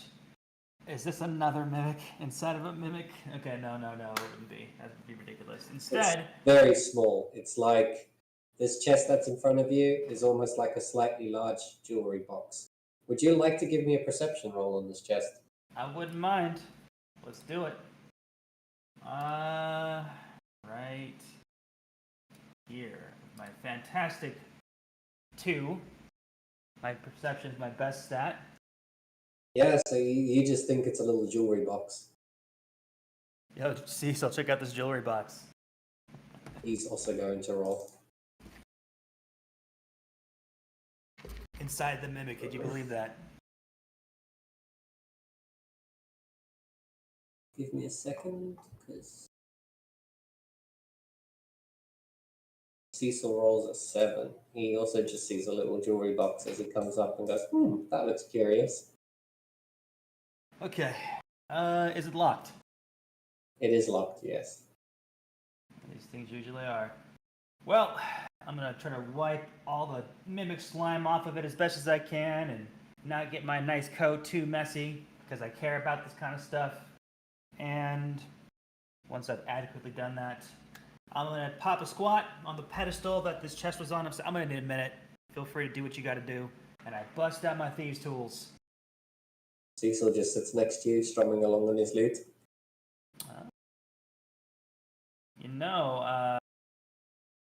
If that's a bardic inspiration, I might add a d6 for this. You can do. I don't know if this is with my proficiency. This roll might be. I'm just gonna roll manually. Roll 1d20 plus proficiency with thieves' tools and dexterity would be 1, 2, 3, 4, 5, 6. And I'm gonna hold the bardic inspiration for now. I think 18's it might not be. Alright, I'm gonna. So you rolled an 18, yeah? Yeah, but before you say anything, this is in the 5-year rule, so it's important. The way Bardic Inspiration works, not to get all rules lawyery, sorry. I'm just kind of waiting for a pot to get back, really. You can use Bardic Inspiration and decide to use it after the roll, but you can't decide to use it after the narrative result has been revealed. So if you tell me that that's enough, then I'm screwed. So I think I'm going to use the Bardic Inspiration just to be safe. 1d6. So as long as I get a 2, I'm good. 5. All right, so 23 should be enough to open this thing. As you do that, put your thing in, and with the lute playing, it's almost like you're trying to lockpick it, and your lockpick is just about to break. And as Cecil's playing his lute, it kind of magically glows, and it kind of makes the lockpick extra strong as you start hearing a clicking sound. As you're hearing a clicking sound to open it, you also notice a faint glow around the box as it dissipates around you. And with that happening, it kind of lets itself go. But when it lets itself go, it makes a very distinct sound, like a suction cup. Like as in an airtight seal has been broken, and you open the chest to find a very peculiar little bag inside of it. Huh. I was not expecting all this. But I have a hunch. So before I even inspect that bag, with your permission, I'm going to walk over here. Okay. And I'm going to look over here. Sure. Do I see anything different? No, you still see a big pile of treasure and a treasure chest with And a purple wall. And a purple wall, which is vaguely transparent. Huh. And probably can't see up this way. Do I see any purple glowiness in this direction? Only from the secret entrance that you found earlier. Yes. Probably can't see the entrance itself, but maybe any purple glowiness that may or may not be Sure. cascading off of it. Do I see anything 100%. like that? Yes, Okay, you do. The glowing hasn't subsided. Huh. I'm gonna walk back in, only a minute later, and say, Cecil, did you hear something? Like a weird, I don't know what you want to call that. It sounded like my ex-wife. Well, I wouldn't know what that sounds like because he's quite young, but I definitely heard Oh. a very like a pocket of air exploding. Not exploding, but like a suction cup. Something. Like something was sucking. Yeah, okay. Huh. Okay. Well, maybe it's nothing. Whatever. And I'm gonna now look at this bag. And I'm assuming that there's something magical to this, so I'm gonna roll an Arcana check. My other best roll ever. You can have advantage on this because I'll take Cecil's it. helping you. 16 with advantage. 16. You notice that this is a bag of holding. You're fucking kidding. Oh my gosh. No. Ah, okay. Oh man, Alright. that's kind of a big deal. I quietly put that in my pocket. Hello, Pocket. Welcome back. Hello. So you've just Oh. put it in your pocket, yeah? Yes. And what have you done with the box? The box. Can I roll an Arcana check on that? You can. Roll 1d20. This is just You can another. have advantage as well. Cool. Hey, Apothec, I'm looting the mimic remains, and there's a chest in there. It's a weird jewelry box, and I'm checking it out right now. Got a 12 to inspect it. Notice that this box is very sturdily designed and is airtight. Should I kick it? I can step on it. Can you repeat the first part? Something, and it's airtight. It looks very well constructed and it's got an airtight seal when shut. I don't want you to step or kick this. All right. I appreciate your enthusiasm, but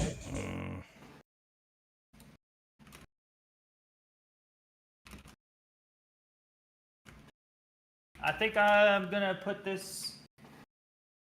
I can't put it in my pocket. It's a jewelry box. It's too big. I'm gonna tuck it under my arm. And try not to worry about it for now. In fact, I will put it in the hood of my cloak. There we go. And I'm just gonna leave it there for now until I can figure out what to do with this thing. Okay. That was a long piss break, Apothec. Yeah. Yep. No, I had to make a drink. My drink was gone. I was just role playing with you. Oh, yeah. He's just peeing in the corner. Yeah, well, you know. All right, well, I guess we soldier on, right? Yeah. All right. Lead the way, man. Mm-hmm. Let's go, yeah, we'll go this way. I This is walk combat. in here. This is all you. All right. Looking around, I look down this way over here. I don't know how to ping that. As I quietly follow behind Apothec, only the sound of me reloading my pistol Move can that be up. heard. All right, so we're over here, looking in the direction the bugbear came from.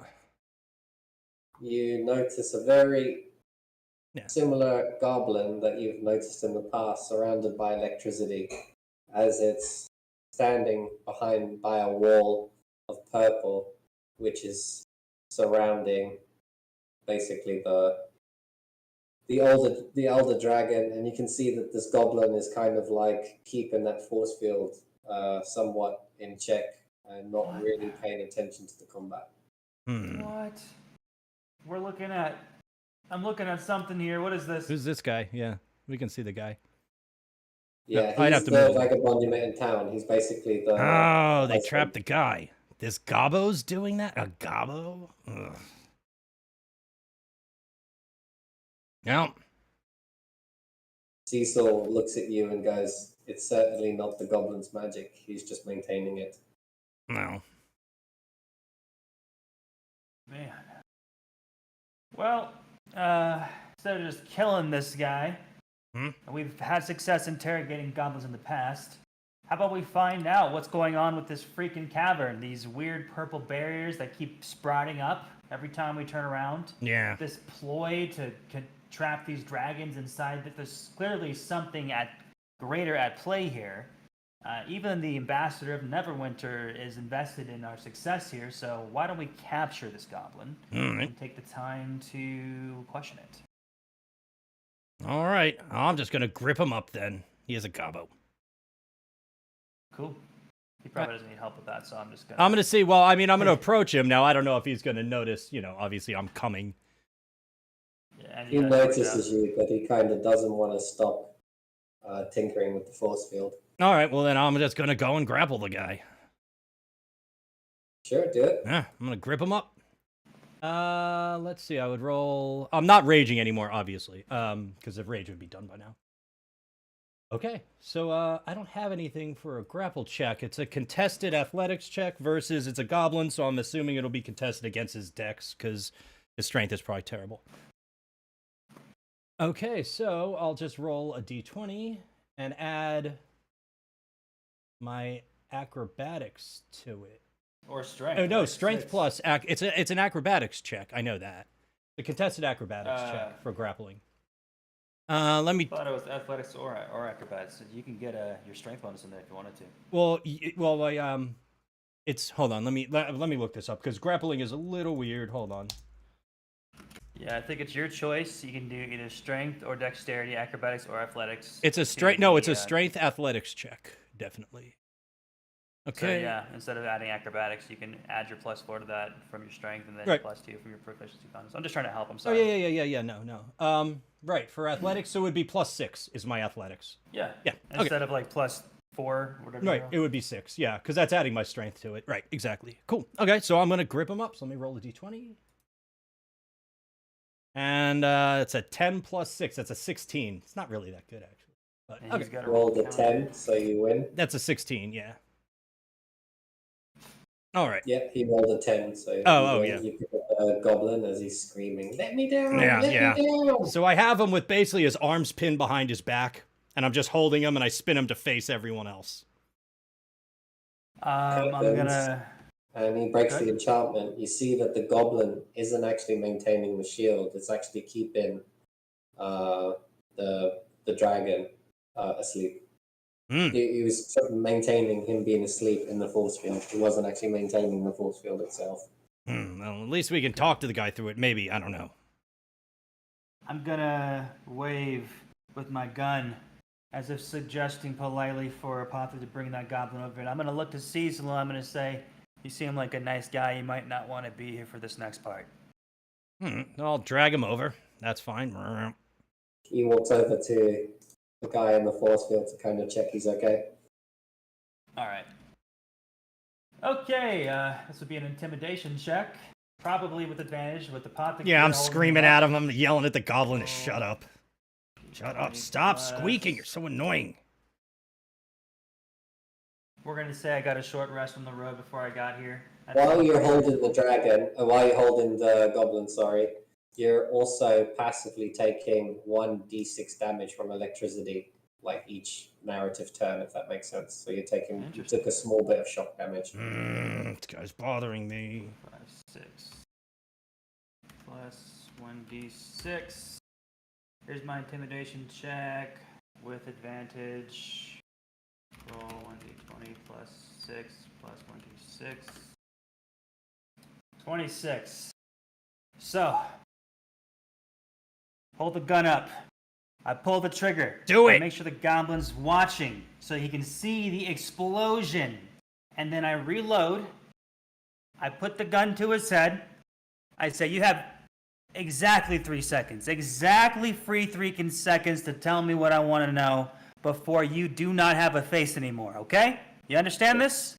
So it'll probably take longer than 3 seconds to educate a fool like you as he zaps you for 4 electric damage. Oh, wow. 26 intimidate did not intimidate this guy. This guy. Oh, he's intimidated. He's just a little devil. Okay. If you don't shoot him, I'm gonna snap his neck. I'm going to shoot him at this rate. Unless he tells me what I want to know. What's up with these force fields? Like, it's magic. Oh my god. Alright, I shoot him in the kneecap. As he loses half of his health. I'm gonna take the time to reload. It's like, look, I don't know how many more of these bullets you're gonna survive, but you can still survive if you would like to. Okay? That's on you. And what you choose to say next. I'd be better off dead than giving you information. I look at Apothec and I raise an eyebrow. And Pathok There just might be something. nods. Shoot him. Hold on a second. There might be something more to this. I think you knock him out. This is not going to be as easy as a. But clearly, he knows enough that he's more worried about pissing someone off Yeah. than pissing us off. So that means he knows something next level. I don't think we kill him. I think Fine. we take him back home with us. I know exactly where to keep him. I'll slam his head into the wall as hard as I can, enough to knock him out. So you've put him down onto critical health, and he's officially concussed. Okay. Hey Cecil, can you make sure this thing doesn't die? I got questions for it. Cecil comes over, he's like, what did you do to the goblin? He tripped and fell. There was a rock. There was a cliff. It was very Off the Did he unfortunate. get a bullet in his knee? That was there when I got here. He looks at you like, mm-hmm. I don't. If this party's gonna work, it's gonna work on trust, okay? Now I don't know how that bullet got there, I promise you, but I have a feeling that if it was placed there, whoever placed it there was probably trying to save the fate of the Sword Coast, okay? And help for a greater cause. You know what I'm talking about? Like sometimes the ends justify the means. So whoever this mysterious shooter was, I put my gun back in my waistband behind my back. And whoever this mysterious shooter was, I wouldn't give him such a hard time. And besides, I'm asking you to help keep him alive. All right. And he strums his lute and heals the goblin for 7, and he heals a Pathok for 13. No, nice heal. Okay. Nice. Yeah, you're Nice. becoming more and more useful, Cecil. We appreciate you joining us, man. Honestly. Okay. The what goblin else? is What- out and out, and Cecil takes some of his leftover leather straps and rope and basically gives him some handcuffs and ties his feet together so he ain't going anywhere in a jiffy, and removes his magic stick. All right. Apothec, here's what I'm thinking. I think I'm going to walk this guy back to the cart and come back as soon as I can. Here. I think Cecil should stay here since he might bump into a dragon, in which case he speaks Draconic. I think you should back him up, and I'll be back as soon as I can. I'm going to secure this goblin. Yeah, Cecil, did you talk to the homeless guy over there yet? Homeless dragon? Yeah, he's just coming to. He doesn't realize what attacked him, and we're unable to remove the barrier as of this moment in time. Now, we can kind of see through the barrier, right? It's kind of translucent, but... Well, I mean, we can Yeah. see him inside. Now, can we talk through it? Well, Cecil tried. It muffles sound, so it's not very clear. But Right. if you give it a go, you can, with a bit of lip reading and a bit of sound, you can kind Like, of, we can wave have to a the guy, basic at least. conversation. Let him know we're here. yeah. All right. As Cecil walks by, I lick him with the tongue. Slow your roll, I- Grim. Apologies. As he As you as- exit the cave, you notice 2 familiar faces. Oh gosh, I was not trying to interrupt your thing. Oh, Sorry, go ahead, go Apothec. ahead. I was not expecting. Oh, no, I was just going to lick Cecil with the tongue. Oh, As a gosh. joke. It wasn't important. With a mimic tongue, just to mess with him. Well, as you do how? that, can you roll a d20? Wait, me? Yeah, if you're licking me with the tongue. Yeah. I rolled a 1. You miss. He flinches out the way and he's Aw. like, don't let that thing near me. Good joke. So as you start leaving the cave with the goblin, you notice a familiar sight from Phandalin as one of the expert rangers who's often in the druid circle is entering the cave with a familiar looking messenger pigeon on him, which is Cecil's messenger pigeon. So the guy with the grey hat is the ranger, and he's got an elf that you've never met before. Huh. And I don't recognize the pigeon, I'm assuming, right? You do recognize the pigeon because it's What? Cecil's messenger pigeon. He sent it when we were on the wagons on the way back here. What in God's... Okay. You with the hat, I recognize you. You with the pointy ears, I don't recognize you. But I recognize that bird. Which means my friend here told you to show up here. But I couldn't tell you why. And quite frankly, I'm a little miffed about that. But if you could tell me why, I'd appreciate it. And he's like, for the purple barrier, we are here to investigate the magic on orders of the Druid Circle. Then you should definitely find my friend Apothec inside, and Cecil. I have to go secure this prisoner. And I'm going to tip my non-existent hat in the ranger's direction as I attempt to pass. As you do that, the elf steps forward, puts his hand on the head of the goblin, and begins chanting some magic. Okay, I'm going to back up. I'm not going to let him do that. What are you doing? It's like, Back up. He says, I'm here to interrogate the goblin. I don't need it awake for what I'm doing. Well, you're not doing that, and I'm not going to let him. Like, this is my prisoner. I don't know you. Sure you want to What do is that? this? Yeah, of course. I don't know who this guy is. He just starts walking up on my prisoner like that. Not even a word. No, what? He's a I'm very not- stoic elf. And you get a sense that he's very powerful as well.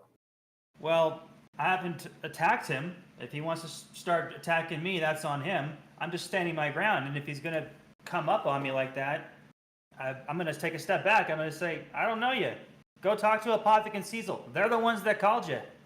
He's like, we need to get information from this goblin. I have the only means of how. That's not true. My friend Galeroy has the means of how. I'm on the way to see him right now. Galloway. You're actually I stopping me. recognize that name.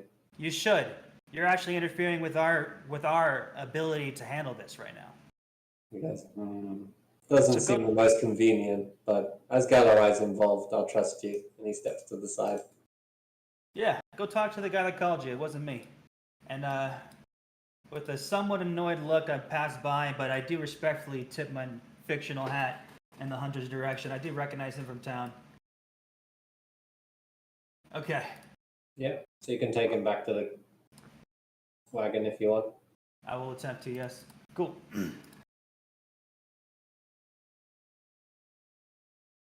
All right, Apothec, show's yours. All right. Well, I'm walking up, looking at the guy. I'm like waving at him. You know, hey. I'm like, I wonder if yelling louder would let me talk to him. You can try. Yeah, that's the best thing Apothec could come up with. So I think Apothec looks at him. He's talking to him, but the guy can't really hear. So I think. Hold on. Let me think for a second. Yeah. So he mumbles Kavaki Meg Uvar. And his voice becomes boomingly loud. And he's like, hey, in there. You okay in there? How you doing? He looks at you like wherever he is, and he just gives you a thumbs up. You're not dead. That's good. I guess he's hungry. You hungry? I don't have any food. Well, who put you in there? And he just shakes his head like, I don't know. This guy's not very useful. And I guess he tries to punch. He tries to punch the barricade, but unlike you, he doesn't really seem to be taking much damage from it. He's like, he rocks the barricade a little bit, so you get a sense that he's incredibly strong. Why doesn't this guy get Still zapped? trapped. Oh. Why doesn't this guy get zapped? I get zapped. It's always me. And who's this guy? Hey, over there. You know anything about That's purple this- stuff? So the elf steps forward and nods, and he begins to sit down and start channeling a spell. As the ranger steps forward and speaks to Cecil a little bit and says, "We got your message that you were returning to the Sea Caves to investigate the Purple Barrier. The Druid leader is unable to show up today due to an emergency on the mountains, but he sent us to help you investigate what's happening here." Well, I guess this guy knows something about purple stuff. He doesn't talk much, but that's okay. I understand. All right, I'll let him do his little thing. I walk over and look. Hey, nice hat. He takes it off and tips it to you, and he's like, "You seem like a mighty fine Goliath. Probably the one responsible for killing them bug begs out in the entrance. It's the head giant, like bleeding cut wounds on him." Yeah. You know, annoying, but not too bad. Who's your friend over there? He doesn't talk much. He's a strange one, to be honest. Yeah. He comes from the Druid Circle, and he's very well read in the library. He mainly focuses on ancient magic. He doesn't speak too much. No, I understand. He's got some strange spells. I lived alone in the mountains for years. You know, after exile, I understand. Sometimes you just don't want to say much. I know. It's just the You way guys don't it need is. me here. I'll be back in 3 minutes. You don't need me here. Sure. All right, well, I guess he'll do his thing. I don't know anything about what he's doing. It's interesting, though. So he's still channeling at this point. Yeah. It's probably going to take him quite a while to figure out what's happening here. Yeah, well, we'll let him work, right? Leave him alone. Who knows? I want to see if he kicks it if he gets zapped. Do we want to call it here today? Because there's still a couple more things in here, and I would like Galaride to be a part of it, as well as I can't go on for too much longer because I've got to be somewhere at 8, and it's already 7:30 here. All right. Yeah. Just wait for Abysm to get back, just so he knows. And I'm just talking with this guy till Abysm gets back. I mean, that's fine with me. Whatever you need to do is fine. Yeah, because I can kind of push it a bit further, but I'm at a point in the story where I'd like everyone to be here. Sure. A bit. That makes sense. That's cool. Sure, it's fine with me. Yeah, whatever you want to do to make it work is fine. I'm just talking to the guy with the hat. Hi, hat guy. Okay. Anyway, where do you come from? Running around with a weird elf. How do you know Cecil here? Me and Cecil go way back. We both live in Mines of Fandalva, although I tend to live out in the outskirts in the forest near the Druid Circle. He basically tells you that he's a ranger and a magician. That's good, though. I mean, I live outside town, too. I got a nice yurt built. Got a rabbit hutch, breeding some rabbits, going hunting, fishing. It's a good life. I like that. I can relate. Nature. I can relate to not Yes. wanting to be in town. Town stressed me out, he says. The busyness and the bustle with that many people. Well, nothing beats just being by a quiet river, right? Yeah, fishing. See, everyone asks, what do you do, Apatha? What do you do when you're not cutting heads off bugbears? Well, I go fishing. I mean, I relax. Fishing, you say? It's one of my best downtimes. Maybe one day we can fish together. I can show you some of the spots near the mountain. That sounds great. I would love that. Yeah, I put out some traps. I get some small game. Maybe hunt some deer when I feel like it. I got a smokehouse. Smoke some meats. Maybe some fish. It's good. Yeah, come by anytime. We'll just hang out, drink some fermented milk, and relax. This sounds interesting. I'd love to show you some of the spots. Maybe we can trade fishing stories. He says, Sounds have you good. caught anything of note lately? Not down here. Everything's too small. But up in the spine of the world, there's some very, very large fish. Angry fish. They're very big and mean and not so easy. Sometimes if the stream gets low, you can jump in and wrestle one. Says, I've never tried that. Oh, it's fun. It's cold. Very cold up there. The water here is temperate. It's kind of I don't like it, but at the same time, I like it.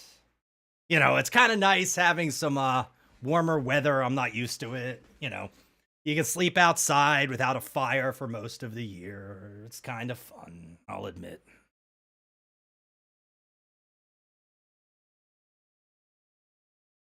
He tends to agree with you. Sorry, I'm just sending a message to Cecil as well. Oh yeah. Nice. So yeah, I So, think I'm just going to call it there for a bit sounds good. because I don't want to finish that Alf's enchanting without a few more things being present. If that's Sure, okay. sure. Yeah, that's fine with me. Yeah, no problem. Because I've left a few little tidbits here and there. Nice. All right, that's pretty cool. So yeah, I'm feeling pretty healthy. I'm not feeling bad at all. 53 hit points is fine. I mean, the guy is a wall of hit points with damage reduction. It's pretty cool. Sure. Plus, there's no immediate combat as. Oh no, I mean just in general. Yeah, it's kind of fun. I like this subclass. It'll be great. I mean, level 5 and 6. Well, 5 is always good, obviously, for everyone. Duh. Level 3 spells for casters, and then 2 attacks for everybody else, basically. But the level 6 is really cool in this subclass. That'll be pretty hilarious. What do you think of the cave? I like it. I actually painted this map myself by cloning other maps and then tweaking it and Beautiful. drawing it all Oh, out nice. myself. I didn't know if you used Incarnate for everything, or if you were. I didn't know how you were doing everything. I use Photoshop. Oh, just Photoshop. That's right. I think you said that Yeah. last time. Yeah. That's cool. Yeah, and then I've got a Wacom tablet so I can draw. Oh, nice. So you can, yeah, my sister has a big one, like the biggest one you can get. It's her job. So she has the biggest one you could possibly buy. It's huge. And since she does it for a living, obviously it's worth spending a crazy amount of money on it because, it is. But, yeah, they're really fun. I had someone I worked with years ago who was an artist, obviously, who would, at work, she would use it for everything. She didn't even have a mouse. She would just do everything on the screen with just the tablet. Yeah. It's crazy. She was good. Yeah, I can believe it. Once you get used to them, it's so useful because they've also got macro buttons and everything on the side. So Yeah. you can do pretty much everything you want with those pens. Yeah, I'm such a terrible artist. I've never tried. I'm really bad. I can't draw worth shit. So. I'm pretty good at drawing, with pencil and stuff. I'm terrible. I can get real 3D effects going and everything when I've drawn animals and things like that. Oh, that's cool. Yeah, I cannot. Unfortunately, it is a skill. I'm a musician, that I can do. The other stuff, not so much. I'm not a visual artist at all. Unfortunately. Tried music for a very long time. I've always struggled with rhythm. Yeah, music I'm very good at. The art stuff, that's not me. My sister can do both, which is crazy. She's good at both. There. All right, is Abysm back real quick? Oh yeah, okay. yeah, back. Yeah, I'm kind of thinking about just calling it here because I don't have too much longer myself, and it's at a point in the story where I'd like Galarai here as well. Same, yeah. No, I'm sure Galarai can confirm this dude's identity and get this going. From where I stand right now, this could easily be the main villain. We don't know. What we know is this. We know that whoever's behind this is able to cast magic so powerful that it's way beyond anything that any of us has ever seen. I think that it stands to reason that someone like that could also cast Alter Self, Disguise Self. I don't really know what's going on with this stoic, presumptuous druid that walked in, but I'm sure Galarai might, if it really is as simple as, oh, that's his buddy. So Galarai knows of this guy in the druid circle in passing. He's kind of like the druid's librarian who studies ancient magic. And he's been sent by the head druid, if that makes sense. So you're fairly positive that there's nothing untoward about him, but you can't ever be 100% sure. Nothing nefarious. Yeah, if you're comfortable saying that Galarai would sign off on that and comfortably do so, then I'm comfortable too. But yeah, I could never be too careful. This guy showed up out of nowhere. But you can also see that this guy's kind of struggling to take down this magic. If that makes sense. Well, you're not in the cave at the moment now, but he's sitting down channeling to try and break this magic barrier, if that makes sense. And that's kind of where I want to leave it before we start next session. Sounds good. Would it be appropriate to set up a little camp here and call it maybe a short rest or even a long rest? And you could even call it a full day if you wanted to. Yeah, and basically we could set up camp around the wagons, secure the prisoner, explain the prisoner is not to be messed with or allowed to escape, and it's a chance for us to RP for the next couple weeks with the rest of the gang and just kind of chill here at a camp. Yeah, that's fine. You can even have a couple of days or whatever. There's no rush on this. It's just they want to get rid of these barriers. The only thing I'm going to stop you from being able to do is look at the gold in the bottom left by yourself. Okay. Yeah, and if you wanted to RP Apothec, the ranger guy that you're speaking to, Grey Hat, he would be more than happy to do fishing with you in the sea. Oh yeah, we do have a sea right here. I have fishing tackle. I have rods in my bag. I carry all this stuff with me. So like I can go fishing anytime. It does not matter. That's the Apothec lifestyle. Exactly. Yeah. So you could definitely try and catch some like cod and that kind of thing over the next couple of days. Yeah, and I don't know. I mean, if we're gonna be here, I could. I mean, I can do this over the course of a long rest. Is build shelters for everyone. For everyone in the. That's part of the thing in Xanthar's. Or Tasha's, I forget which one. Tasha's, I think. I'll build shelters. Like our camp is looking like, kind of like a real thing. If it rains, no one's sleeping in the rain. You know, like I'm just building lean-tos, real quick lean-tos. I can do stuff like that real quick. I mean, that's just part of the carpentry, whatever proficiency with carpenter's tools. No problem. Stuff like that, so it actually looks halfway decent. Since we do keep seeming to camp here a lot, might as well throw it. Now these are temporary structures; they last 1d3 days. But you know, just stuff like that, and go fishing and hang out, and yeah, I mean, just chill. Pothoc's all about that life. I'm ready to commit to like a 10, 12-hour stay, which is a long rest and a little bit of nonsense. Yeah. I am prepared to leave at first light or try to continue at first light.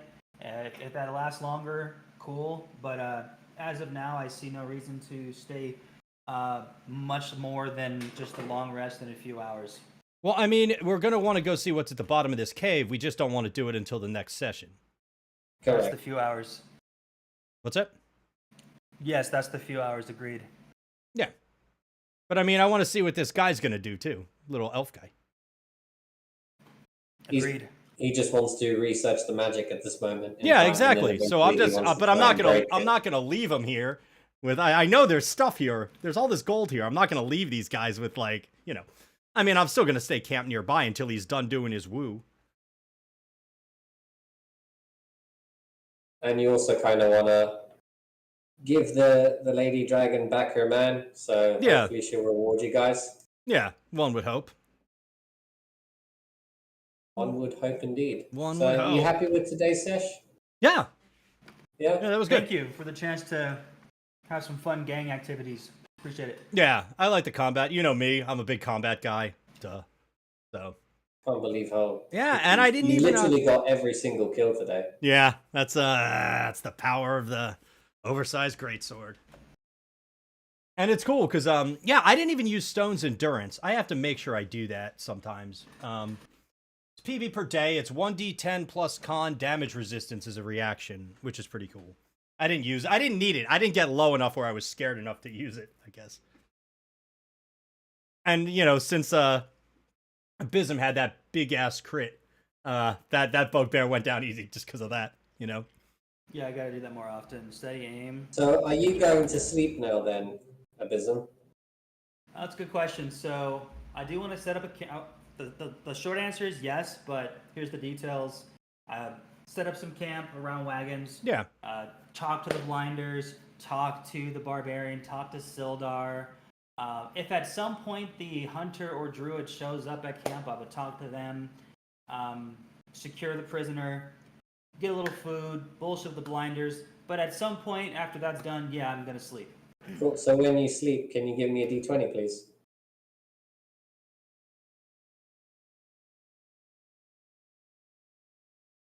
Even if you want to do that now, or okay. I Fair just enough. gave you 19. No problem. Okay. All right. So we'll catch it up again. If not next week, then the week after when Axel's here. Yeah. Sounds good. All good then.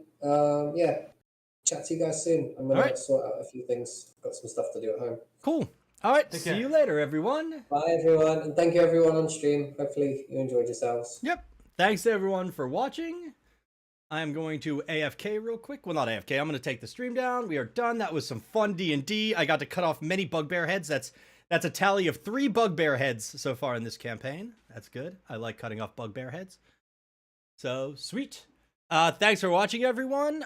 Tomorrow we're going to play a little Helldivers, I think. It's the last day of the new Major Order, so I'm going to give that a go and get slaughtered because it's really tough.